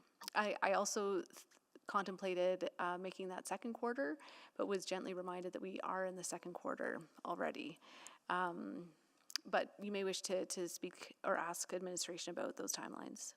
Yeah, and that was going to be my next question. Thanks for the clarification. So just to administration, I wanted to get a sense from you. What do you from how it's worded, I'm wondering if there's any more specificity we can provide to, make sure we're moving to a decision one point or another. I mean, I would argue if we're not planning on going forward with it, we shouldn't vote to do more work, but wanted to just get your sense of what would you like to make sure you've got that? Because I think from funding options, I've heard we can't really use CRL. So realistically, it's the Housing Accelerator Fund at this point. Like, so is it just worth being more specific so you can just go and do that very targeted work, come back with it, and then we can vote yay or nay? Councillor Knack, I believe this motion is quite clear, and certainly as it relates to third quarter versus the second quarter, our interest would be to move this forward as quickly as possible, notwithstanding getting reports on a committee agenda take a few weeks to facilitate. So, you know, expect to see this sooner rather than later. There is a program guide and policy as part of our attachments of the reports. You know, we would also look to do a round of engagement with our industry stakeholders who haven't been engaged on that work. So I think the motion is clear and gives direction on what to expect for next steps. Okay. Then the other piece, because I mean, if we're just being realistic, the last committee meeting before the summer recess, is it actually only the week of June 17th? There's nothing after that. We've got councils. So at this point, realistically, if we're moving this, the earliest you're coming back is the week of August 12th right now. So that, and would that generally be your target? So that's about four and a bit months. Responding to this on the fly here, Councillor Knack, in terms of timelines. So yeah, I haven't looked at the outlook of the committee dates. I do recognize from an industry perspective, they're looking for clarity on this sooner rather than later in order to inform, you know, a go decision on development as soon as possible. So it would be my intent to move this as quickly as possible. Then maybe the last question too, you know, and I don't want to appreciate, we're not trying to put a hard date, but I wanted to get a sense maybe from the mover, you know, we've had a lot of committee conversations on this. And again, I'm wondering if we're going to hear much different from the public. And so maybe it's a question to both the mover and admin. Can this come back to council instead of coming back to committee, considering we've debated it a few different times? Is there any, do you have I'm concerns with that approach? Yeah, I'm certainly open to that. I think that we can receive public feedback through other means by, you know, having interested stakeholders provide us with written submissions. So I don't have any concerns with it coming to council. Okay. Maybe to Ms. Petrin, and again, it might still be too tight of a timeline. I mean, the last council meeting is the week before recess at July 3rd. But if you're hoping to be moving quickly and everyone's sort of looking to make a decision, yes or no, do you have flexibility to maybe not just have to come to committee? If it's going to come after summer recess, you might as well come to committee. But if there's a chance you could bring it before then, would you to council? Yes, if that's the direction of council, and just the feedback I would have would be what Councillor Stevenson said. Committee is the opportunity for public input or stakeholder input, but as noted, that can be provided in other ways. Okay. I'm out of time. I might move to amend just where it's coming. Thank you. And Councillor Knack, could you take the chair, please? I've got the chair. Thank you so much. Yeah, so just a few questions, and maybe I'll just start with a question around funding source. I know the Housing Accelerator Fund was mentioned. I guess clarity around if that's even a viable funding source. And honestly, I mean, I'm just thinking about like return on investment when it comes to using those dollars that, yeah, we want to be careful with how we're distributing those. So any thoughts that would be given to that at this point, or is that work that you would be going to do? That's what we would come back with as it relates to options around funding source. The Housing Accelerator Fund, as you know, was announced at the end of February. We're working through, you know, implementation and how the money's allocated to complete the 11 actions that we are committed to do. We need some flexibility to ensure that we're allocating money to deliver on the uplift of housing units, which is you know, 55,000-ish more than what we would normally do in the next 3 years. So we want to be very mindful about how that money is allocated and ensuring that we do a bit of collaborative work with industry to be able to deliver on that. And that is work that's happening right now. So we can bring that information in with this report in terms of whether it could be a funding source or not. Okay. So you mentioned there's some collaborative work happening with industry now, and we know those 11 actions. I mean, recognizing you haven't done a fulsome analysis, like, are you able to share, like, is this going in the right direction, I guess, or are there concerns? Yeah, so one of the actions of the Housing Accelerator Fund is stimulating priority growth areas and transit-oriented development. And so downtown falls within that bucket, so to speak, in terms of where we'd want to see growth. So it's a possibility. Okay. And then I also just wanted to ask about, I think you mentioned, Ms. Petrin, industry is kind of looking for a yes or no, like some sort of decision or clear direction. Do you get the sense, like, are folks holding off, I guess, on projects and moving forward in anticipation of these discussions and the outcomes of these discussions? Likely. I'd pose that question to industry, but if there is a sense that a grant program is coming, to make that go decision after certainty or clarity on a grant program would be probably best. Notwithstanding though, we're here, like the conditions that they're saying, industry is saying are challenging are existing. So, I think there we saw in the correspondence that industry did submit in response to these reports, did talk about referring these reports back for some further work, which maybe this motion sort of aligns to that. So I think there was some recognition from industry of a little bit more work to do. Okay. And then I just want to come back to some of the risks that that administration identified with moving forward with a grant program. And I think one of those risks are, rents are rising and incentives may not be necessary in the current economic context.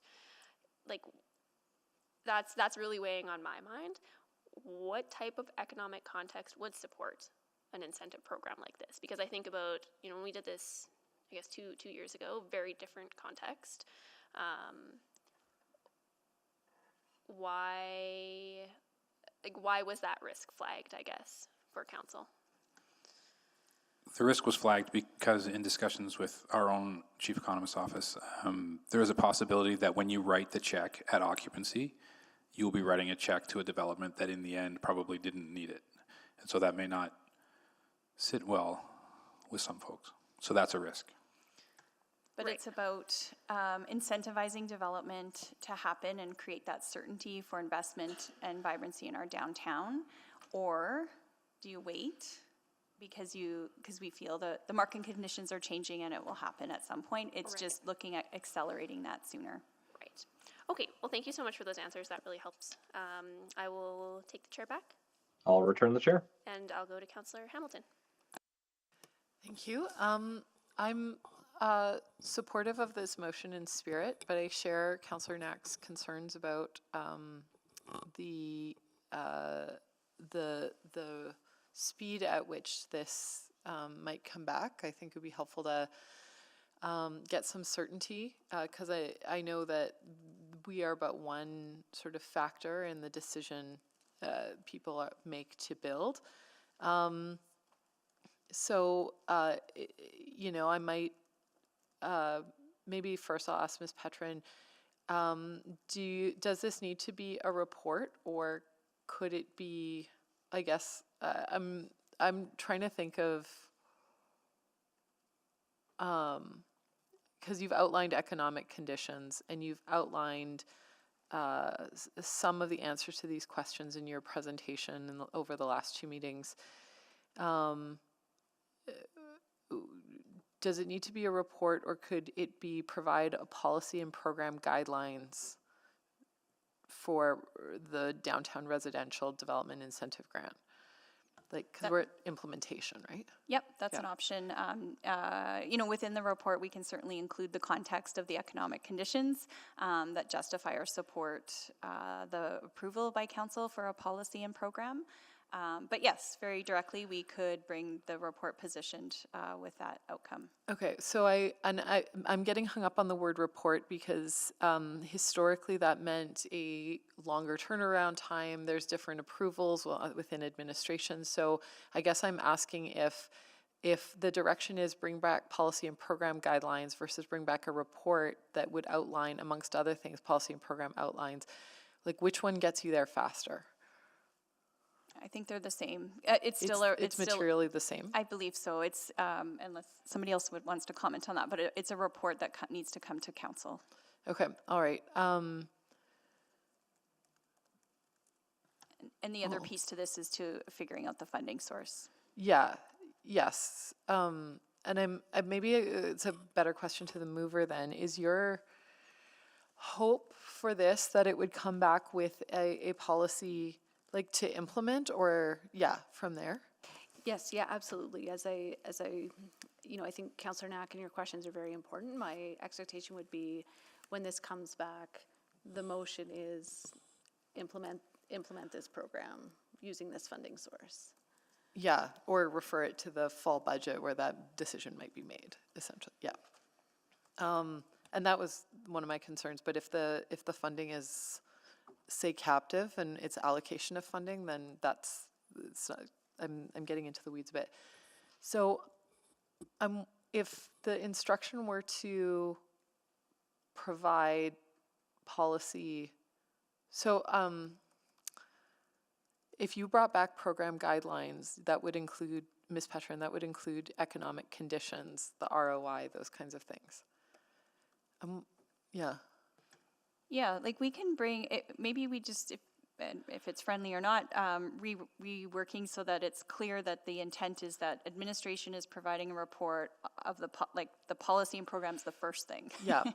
And then the report will also include this other information.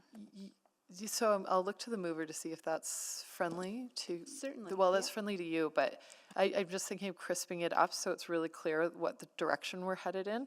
And I leave it to the chair to find out if that's friendly to the assembly. So it would be foregrounding the policy. So instead of outlining economic conditions, et cetera, to policy and program guidelines, it is a report that outlines policy and program guidelines, which would include economic conditions, investment. So just revising some of the wording there, moving policy and program guidelines for downtown residential development to after provide a report. Yeah. So just, yeah. okay. Yeah. And I'm just looking around the table. I think that's friendly. Okay. Good with that. Seeing nodding, great. And in my dying seconds, I'll maybe, I don't know if it's friendly as well to amend the due date to City Council. And that might need to be formalized if it's not.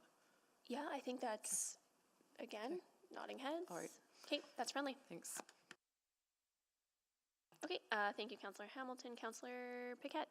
Thank you. In my dying seconds, I would tell my family how much I love them. But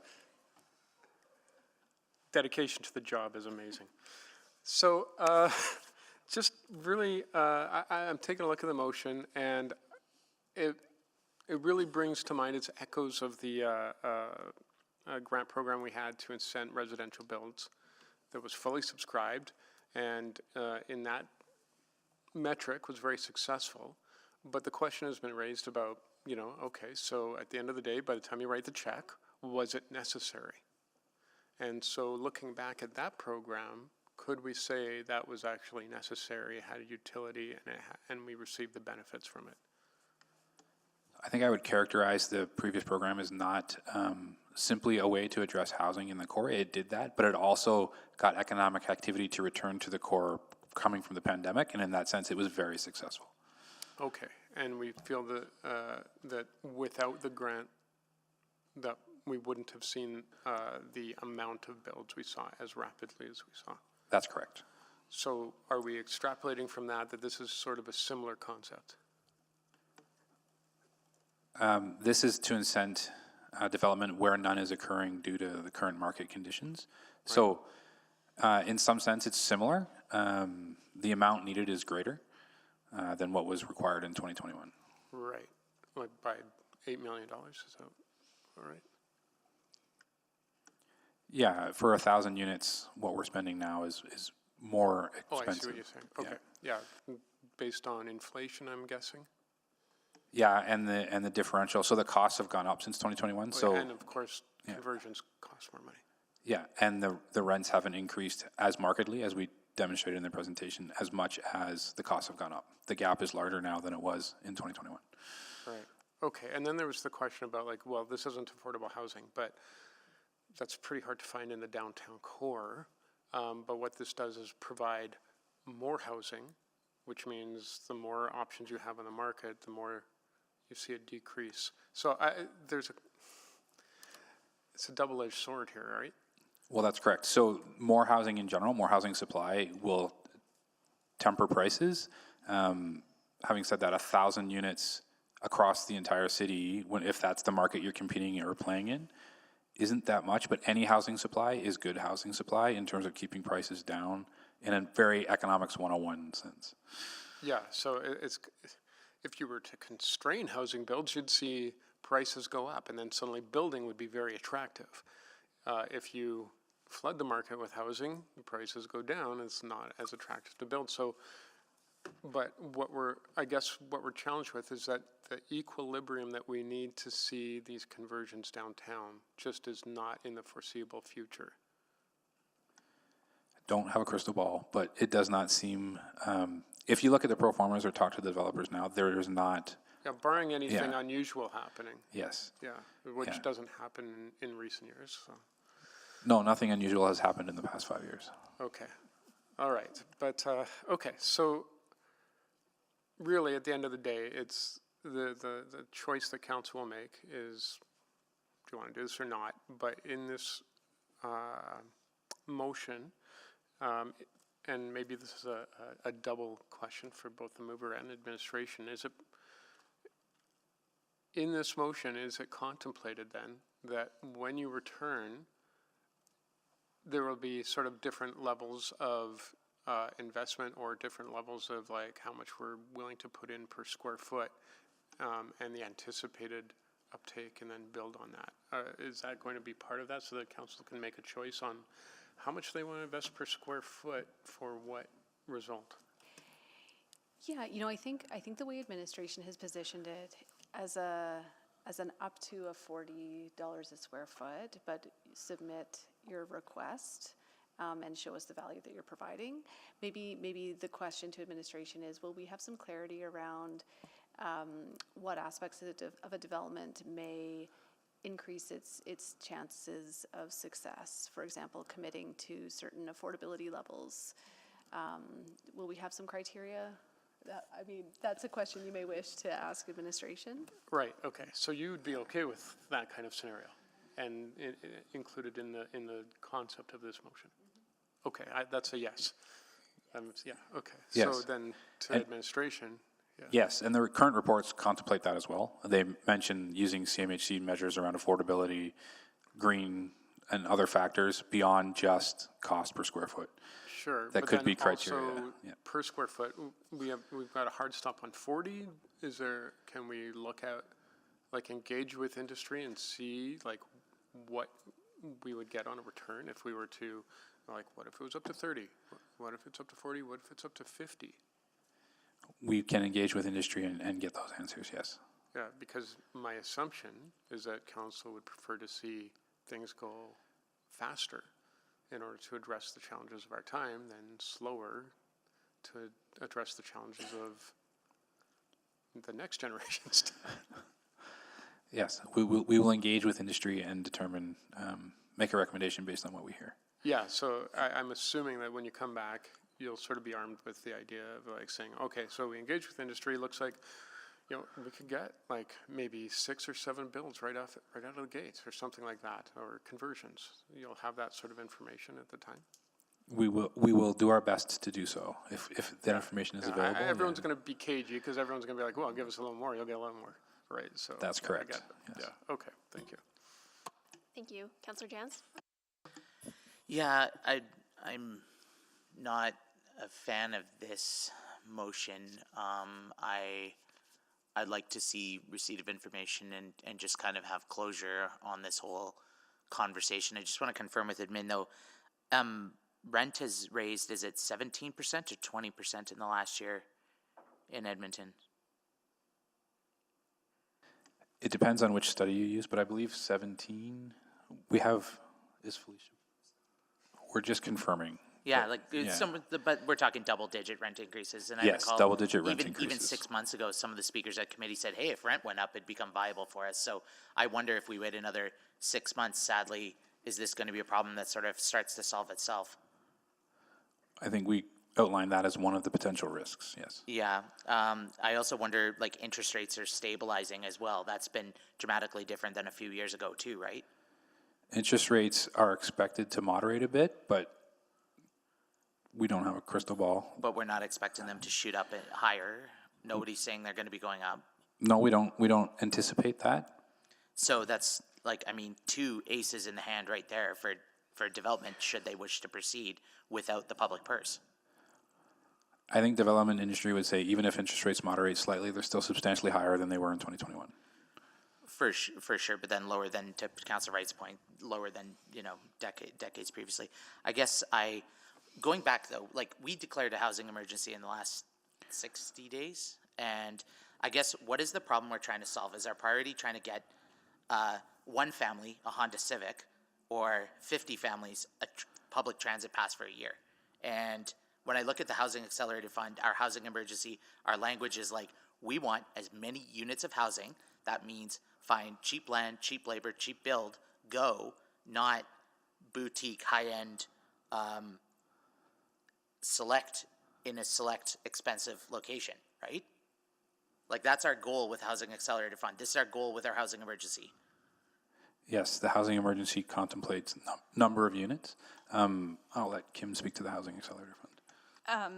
So I think in addition to that, though, Councillor Jans, the downtown is a very important part of our city in terms of nurturing investment, attracting people to live downtown. That contributes to downtown vibrancy. We know that downtown is 1% of our land area, and 9% of our revenue. Yeah. Right. Can I interject there? What are we talking about when we're like? What is the east boundary of downtown? 97. Oh, 109th Street. No, sorry, east boundary. 97th Street. 97th Street. So if we could put up 10 units of housing west of 97th Street, but if we could put up 20 housing on 96th or 95th Street, like, which will contribute to downtown vibrancy? Units downtown. But even if they're a block away or 2 blocks away, we still would have humans back in the core. Like, when we talk about, this came up at committee, the city core conversation being between kind of Highlands and Glenora. Like, I worry that, like, we are drawing a necessarily small box on this conversation if our goal is truly housing and more units. Certainly, our city plan recognizes our center city as being larger than just downtown. We're recognizing through this conversation the importance of downtown proper, which is what we're talking about in terms of this program. Yeah. I guess I really worry though, and I'm feeling protective of the Housing Accelerated Fund as a fund to maximize because we have 30,000 families making less than $45,000 a year who will never be able to live downtown. And we're not suggesting right now that the Housing Accelerator Fund is the right funding source for this program. So what, but there's only one public dollar, right? So what would be the funding source here? So if we were to receive money from the federal government through a request that we've made through that budget, tax levy, of course, or through the Housing Accelerator Fund, or the CRL is an option potentially, but we know that there's some challenges associated with that. But if we were to raise tax levy, that could cause some corresponding affordability challenges elsewhere in the city. Potentially. And if we were to take federal dollars and put them downtown, that'd be dollars that we can't put into other key development priorities either. There are always trade-off conversations, Yeah. Councillor Jans, and it's recognizing where our priorities need to, where we want to create funding for the priorities that we have. I would just like to clarify on the amount of increase in the rents from 2022 October to 2023 October is 6.4%.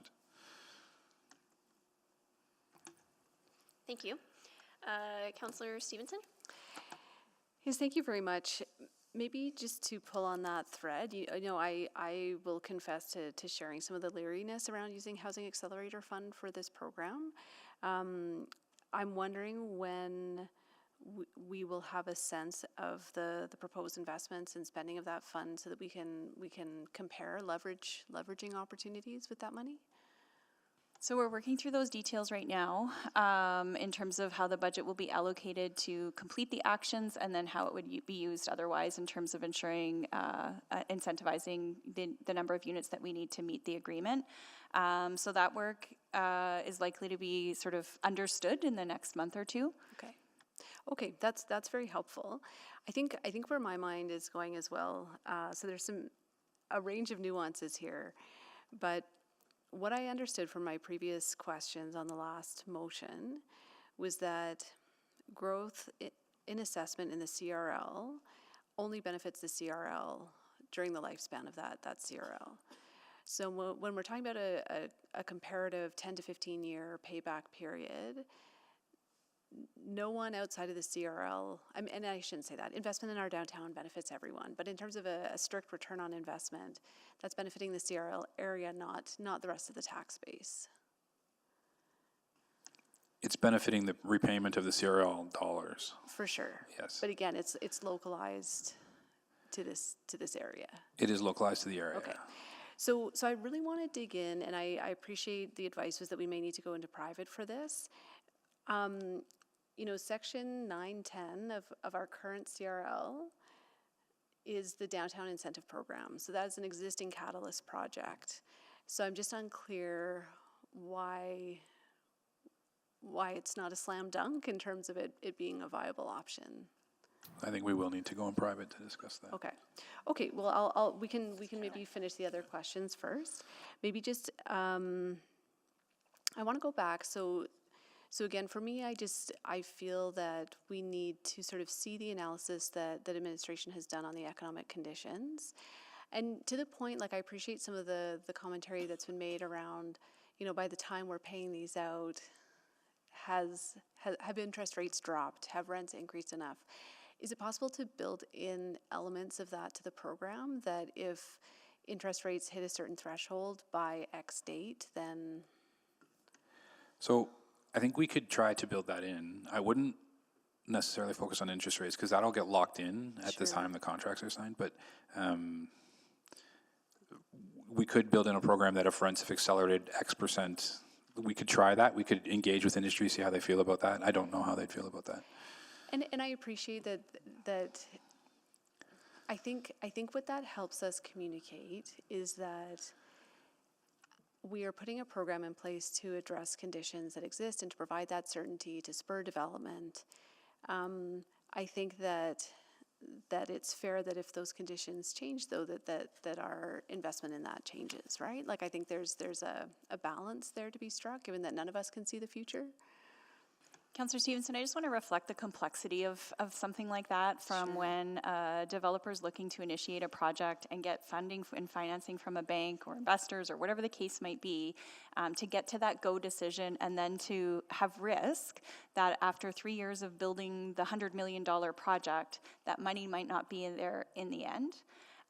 So I just, yeah, it's something we can explore and see how we can or cannot build in, and we can certainly report back on that. Okay, I appreciate that, and I very much appreciate the complexity. I think there are some natural points in the development process, though, in the sense that typically developers will build with construction financing, and then at occupancy, there's the long-term mortgaging.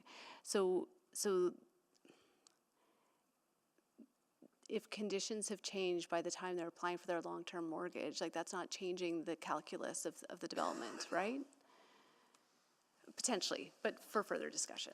Yeah, let us take that away. We can certainly look at how we can explore that through the program and have more direct conversations with industry and financing institutions on that. Great, and I think it's that idea of like backstopping, providing that certainty and consistency, but then not over-investing, again, if conditions change. But appreciate you taking that away and also appreciate the complexity of trying to implement that. All right, thanks so much, Councillor Rutherford. Yeah. I think I'm going to just sort of do a line of questioning around OP 12 because, well, I had said we're kind of done. I think that some of the work that was done around OP 12 was really good, and the system, especially I'm thinking about when we systematically went through and defined core and non-core services for all 72 lines of business. And for me, a lot of the stuff that's under, like, as much as we're doing it, and we continue to do it, a lot of, frankly, the economic development stuff was classified as not core. Am I recalling that correctly? I believe that that was how most of the services within economic investment services were identified non-core. Yes, I don't know, I was going to ask Mr. Robar, but Stacy, do you have anything to add to that? Just in terms of when you were going through what, like, because was the criteria was legislatively required, practically necessary, and then like core priority, like city plan, those kind of things, right? Yeah, I was just trying to pull up the dashboard, so I'm going off of memory. Sorry. I suspect that it's not legally required, not practically necessary, but some aspects of it may have been labeled core based on your priorities, because at one point in your earlier in your term, you had defined that. And this is why, like, the idea of core and non-core service is always really hard, and I think that process demonstrated how nuanced it can actually be, because when we think about something like Housing Accelerator Fund, and then you're mentioning, Ms. Petrin, about the downtown and how important that is, right, and the transit-orientated design, development, those kind of things. But I think that's where I'm really struggling, and when I look at the report that came to committee, you know, administration's recommendation was to receive for information. The recommendation from, when I read that and I looked down to see, you know, what next steps were, because I know sometimes if we receive for information, it actually means go continue doing the work you're already doing. But when I read down to the, you know, next steps, it was basically like, we need direction if there's next steps. Is my understanding of that recommendation from administration correct? Yes, we do need direction from council to implement a policy and program as it relates to a downtown. But your recommendation is not to pursue this program at this time, based on what's in this report? So it was an information report. Yeah. Okay.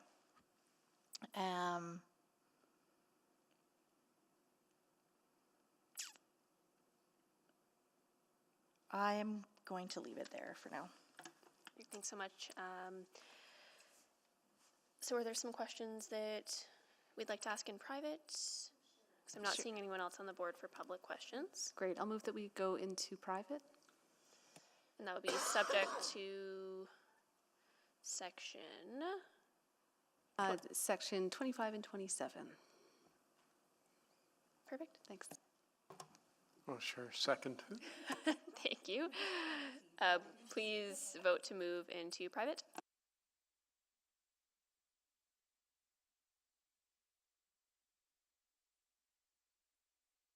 We have all the votes. Display the vote. That's carried. And we'll just give everyone a second to close the doors, make sure.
Okay?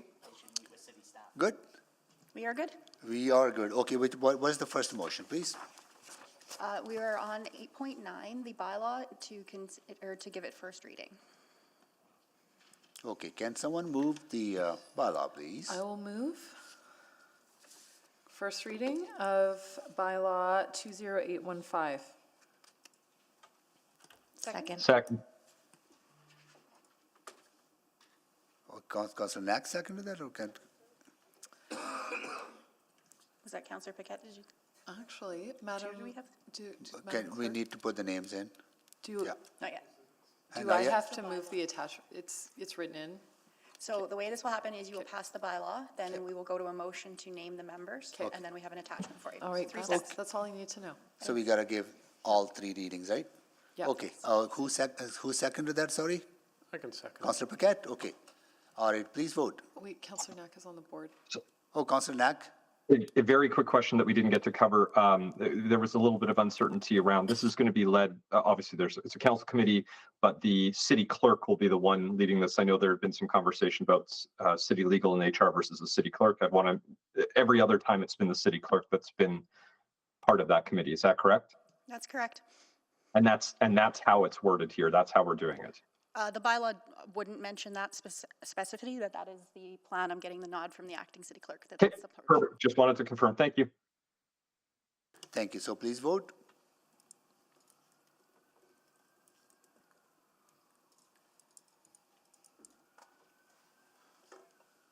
We have all the votes. Display the votes, please. That is carried. I will move second reading of item 8.9. Second. Thank you. Please vote.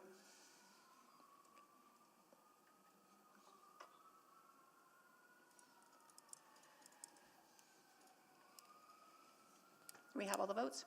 Display the votes, please. That is carried. I will move consideration of third reading of 8.9. Second. Please vote.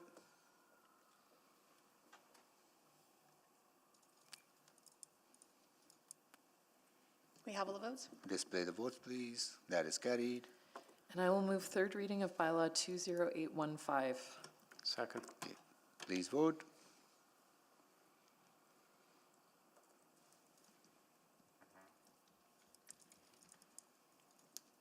That is carried. Yes.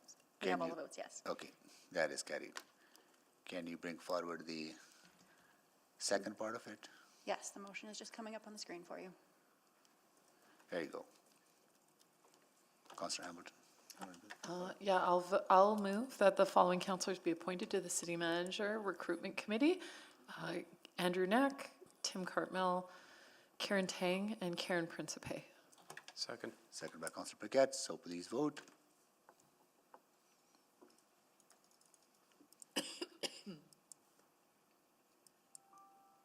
We have all the votes. Display the votes, please. That is carried. And we will just pull up the third motion here.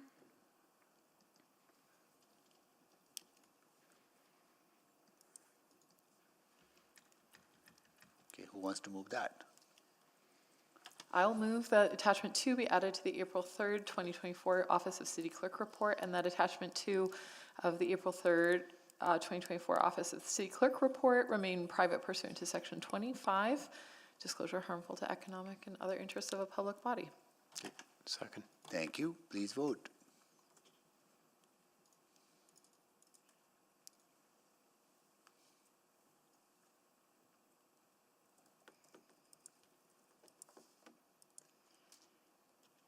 We have all the votes. Display the votes, please. That is carried. Our next would, a motion to bring forward item 9.2. Okay, can someone move, Councillor, to bring forward 9.2? I'll move that we bring forward item 9.2, City Auditor Recruitment Update number 6. Second. Please vote.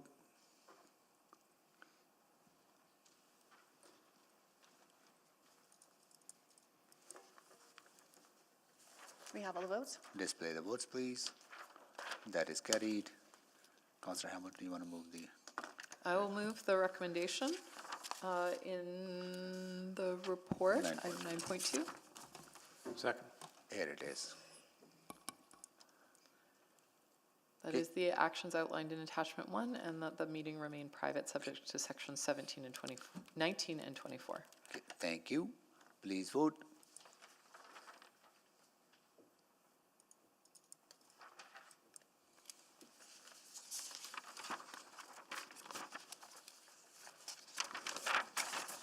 We're just missing one vote. We have all votes. Display the votes, please. That is carried. And we're back to, We have the subsequent motion on this item, just one more. okay. I'll move that the April 12th, 2024 City Auditor Recruitment Committee meeting be canceled and that a special City Council meeting be called for Friday, April 12th from 11 a.m. to 5 p.m. for the purpose of City Auditor Recruitment update. Second. Thank you. Please vote.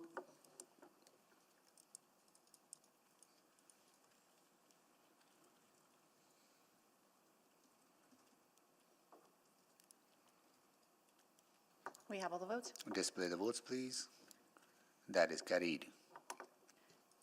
Now we'll return to the motion that was on the floor for item 7.3. 7.3. So there's two ways we can deal with it. Limit speaking to 45 minutes, 45 seconds, right? Or go to vote. 45 seconds.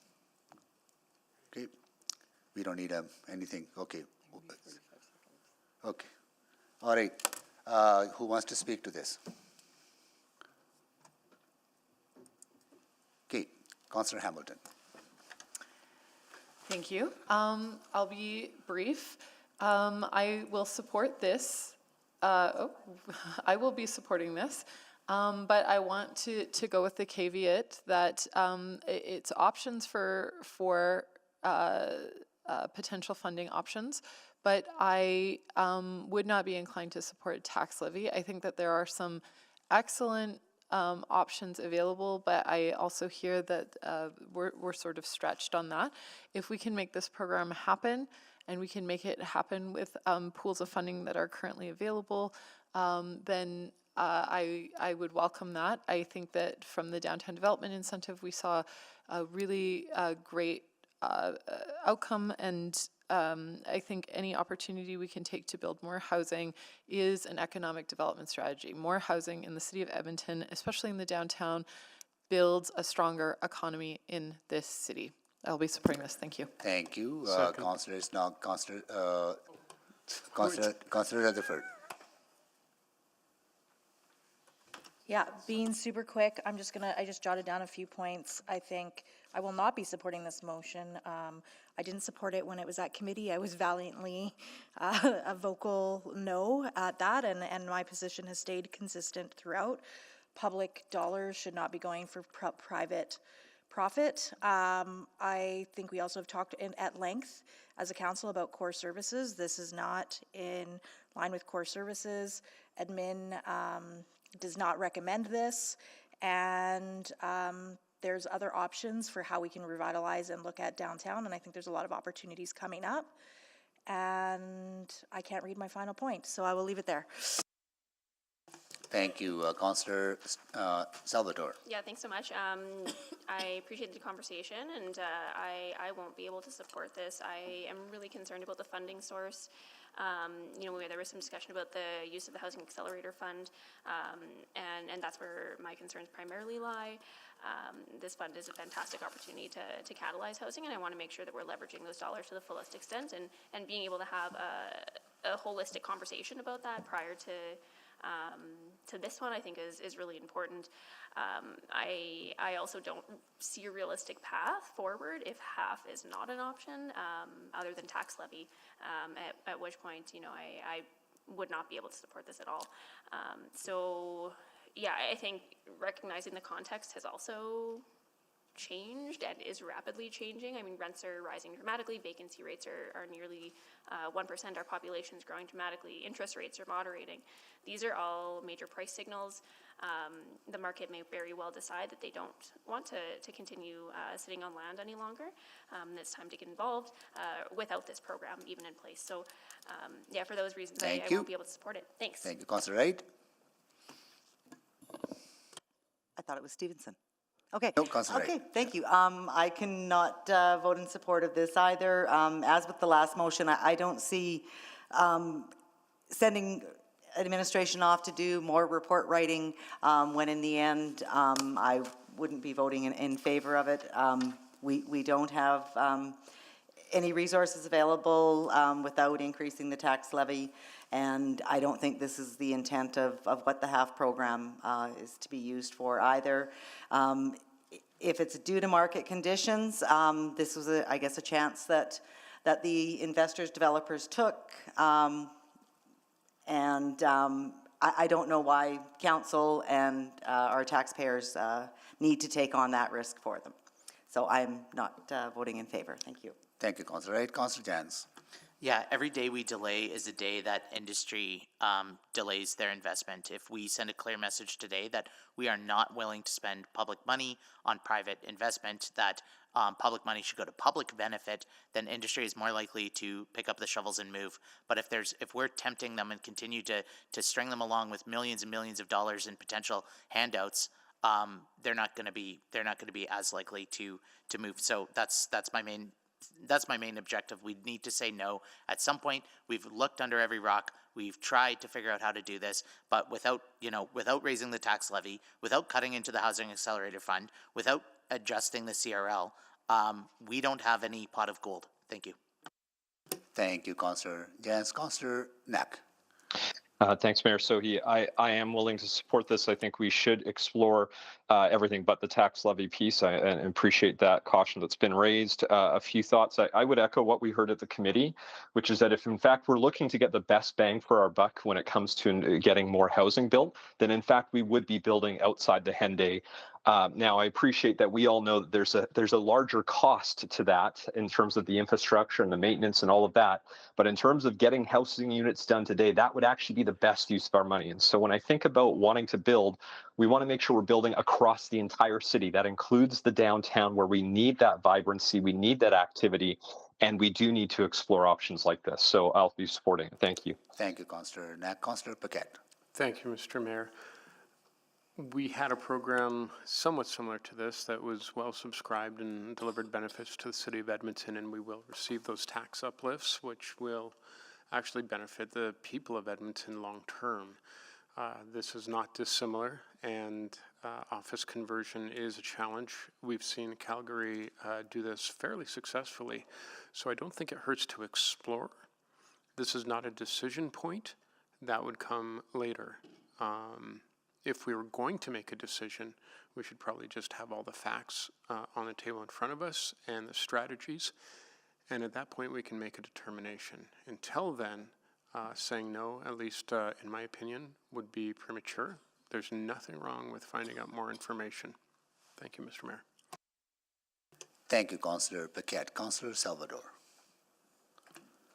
I am proud of the investment we have made in downtown, including 20% increase in residential growth that we will see. But I cannot support this. It's not that we don't want to. We have explored every option that we could have possibly look at. CRL is not an option. Government of Alberta clearly told us they are not interested in putting provincial money into office conversions. And the only option is tax levy supported grant funding. Recognizing the situation that we have in the city now with our financial challenges, this is not a core service.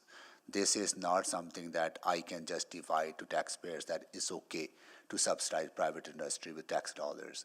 I cannot do that.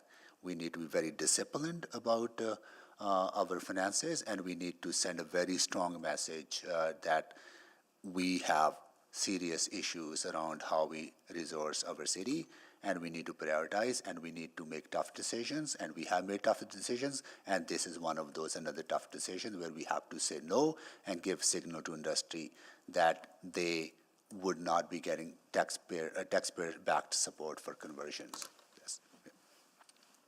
And I will take the chair back and go to Councillor Stevenson to close. Thank you very much. Really appreciate all the rigorous discussion today and the perspectives brought forward by my colleagues. You know, I do truly think that this is investing public dollars for the return on public dollars. We will see tax uplift that will benefit not only the downtown, but the entire city. You know, I also share my colleagues' concern about the funding source. I would also be hesitant to put this on tax levy. But respectfully, we don't know those funding sources yet. That's the intent of this motion, is to get that further information. And I think that there could be solutions forthcoming, ways to mitigate risks, and look at a variety of funding sources. I would caution that one of the market conditions that can change will be higher rents, and that's something that we don't want to see. This can help forestall that. Investing in our core aligns with city plan. This is TOD, this is infill, this is investing in nodes and corridors. Not to mention, it will support the vibrancy and sustainability of our downtown. So I do implore my colleagues to support this, and thank you. Thank you so much. Now we vote.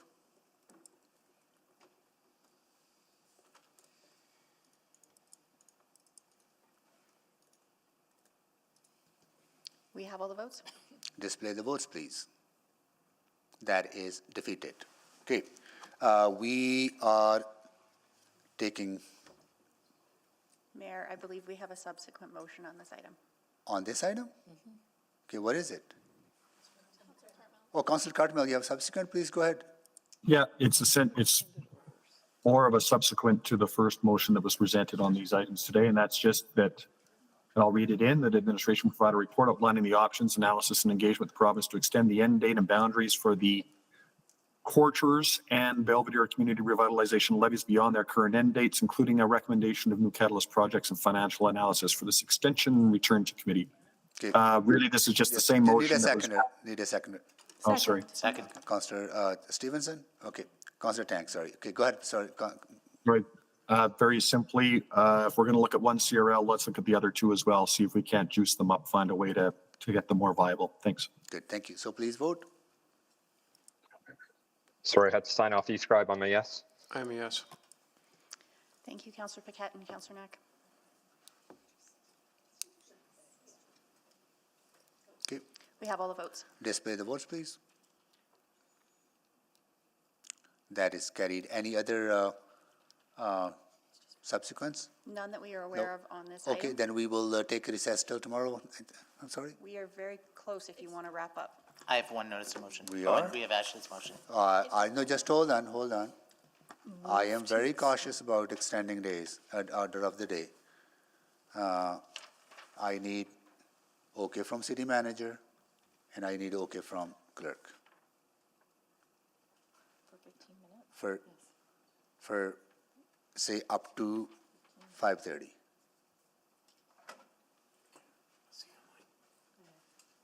Yes, subject to clerks, obviously, but we're okay on our end. We're okay for that kind of an extension, yes. We do just have to, a notice of motion, and I understand a notice of motion to be given. Okay, up to 5:30. We'll be done early. Okay, so where are we now? Okay. Notice of motion. Move extend to complete. Second. Sorry, please vote to extend the order. I'm a yes. Thank you, Councillor Knack. We're just pulling it up.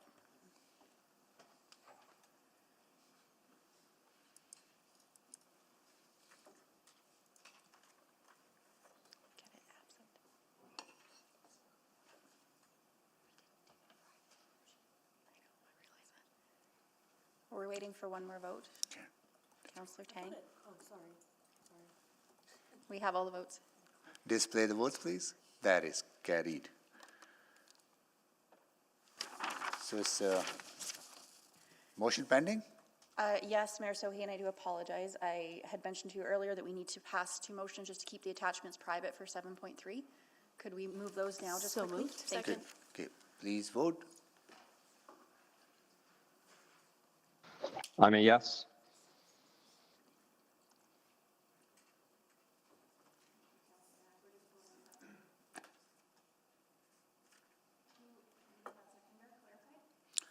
Councillor Salvador. Move was Councillor Stevenson. Here we go. Please vote. I'm a yes. We have all the votes. Okay, display the votes, please. That is carried. Anything else before we go to motions pending? We are just checking that we have all of the private items dealt with. MJ? There's one more. There's one more that we'll pull up on the screen here for you. I'll move that attachment 1 of the March 20th UPE report remain private pursuant to section 27. Okay. Need a seconder? Second. Councillor Tang. You have, Councillor Carter, you have questions on this? No, I'm there from before. I'm good. Okay, okay, got it. Please vote. I'm a yes. Thank you, Councillor Knack. We have all the votes. Display the votes, please. That is carried. Thank you. Now you're on to notice of motion. Appreciate that. Okay, now it's some pending motions, right? Blueprint for More and Better Housing Report, Municipal Recommendations Memo. Councillor Salvador. Yeah, so I'll move that administration provide a memo that outlines the municipal recommendations contained in the Task Force for Housing and Climate's Blueprint for More and Better Housing Report, including a summary of actions the city has been implementing and identifies which recommendations could be considered to complement the city's existing policy and strategy direction. Okay, I'll second that. Oh, okay. Okay, I'll second it. Okay, make the introduction, please. Oh, sure. So yeah, obviously just looking for a memo here for some more information, for some context. This particular report provides recommendations and potential policy actions to deliver more and better housing. There are recommendations across all orders of government, supported by 50 specific policy actions for the federal government, 50 for provincial, and 40 specific actions for municipal government. So again, just looking to see, what are the things that we are already doing? Maybe there are some things that we could do to complement our existing direction. So yeah, that's about it. Just looking for some more info on it. Okay, thank you. Any questions, colleagues?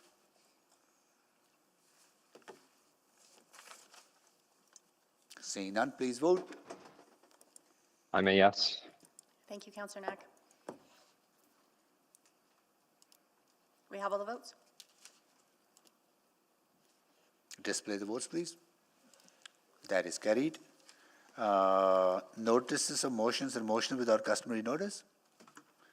Councillor Jans. Thank you. I give notice of motion for the next council meeting, that administration prepare amendments to bylaw 2002 business license bylaw to require residential rental accommodation, short-term licensees to remain on the premises while operating the business.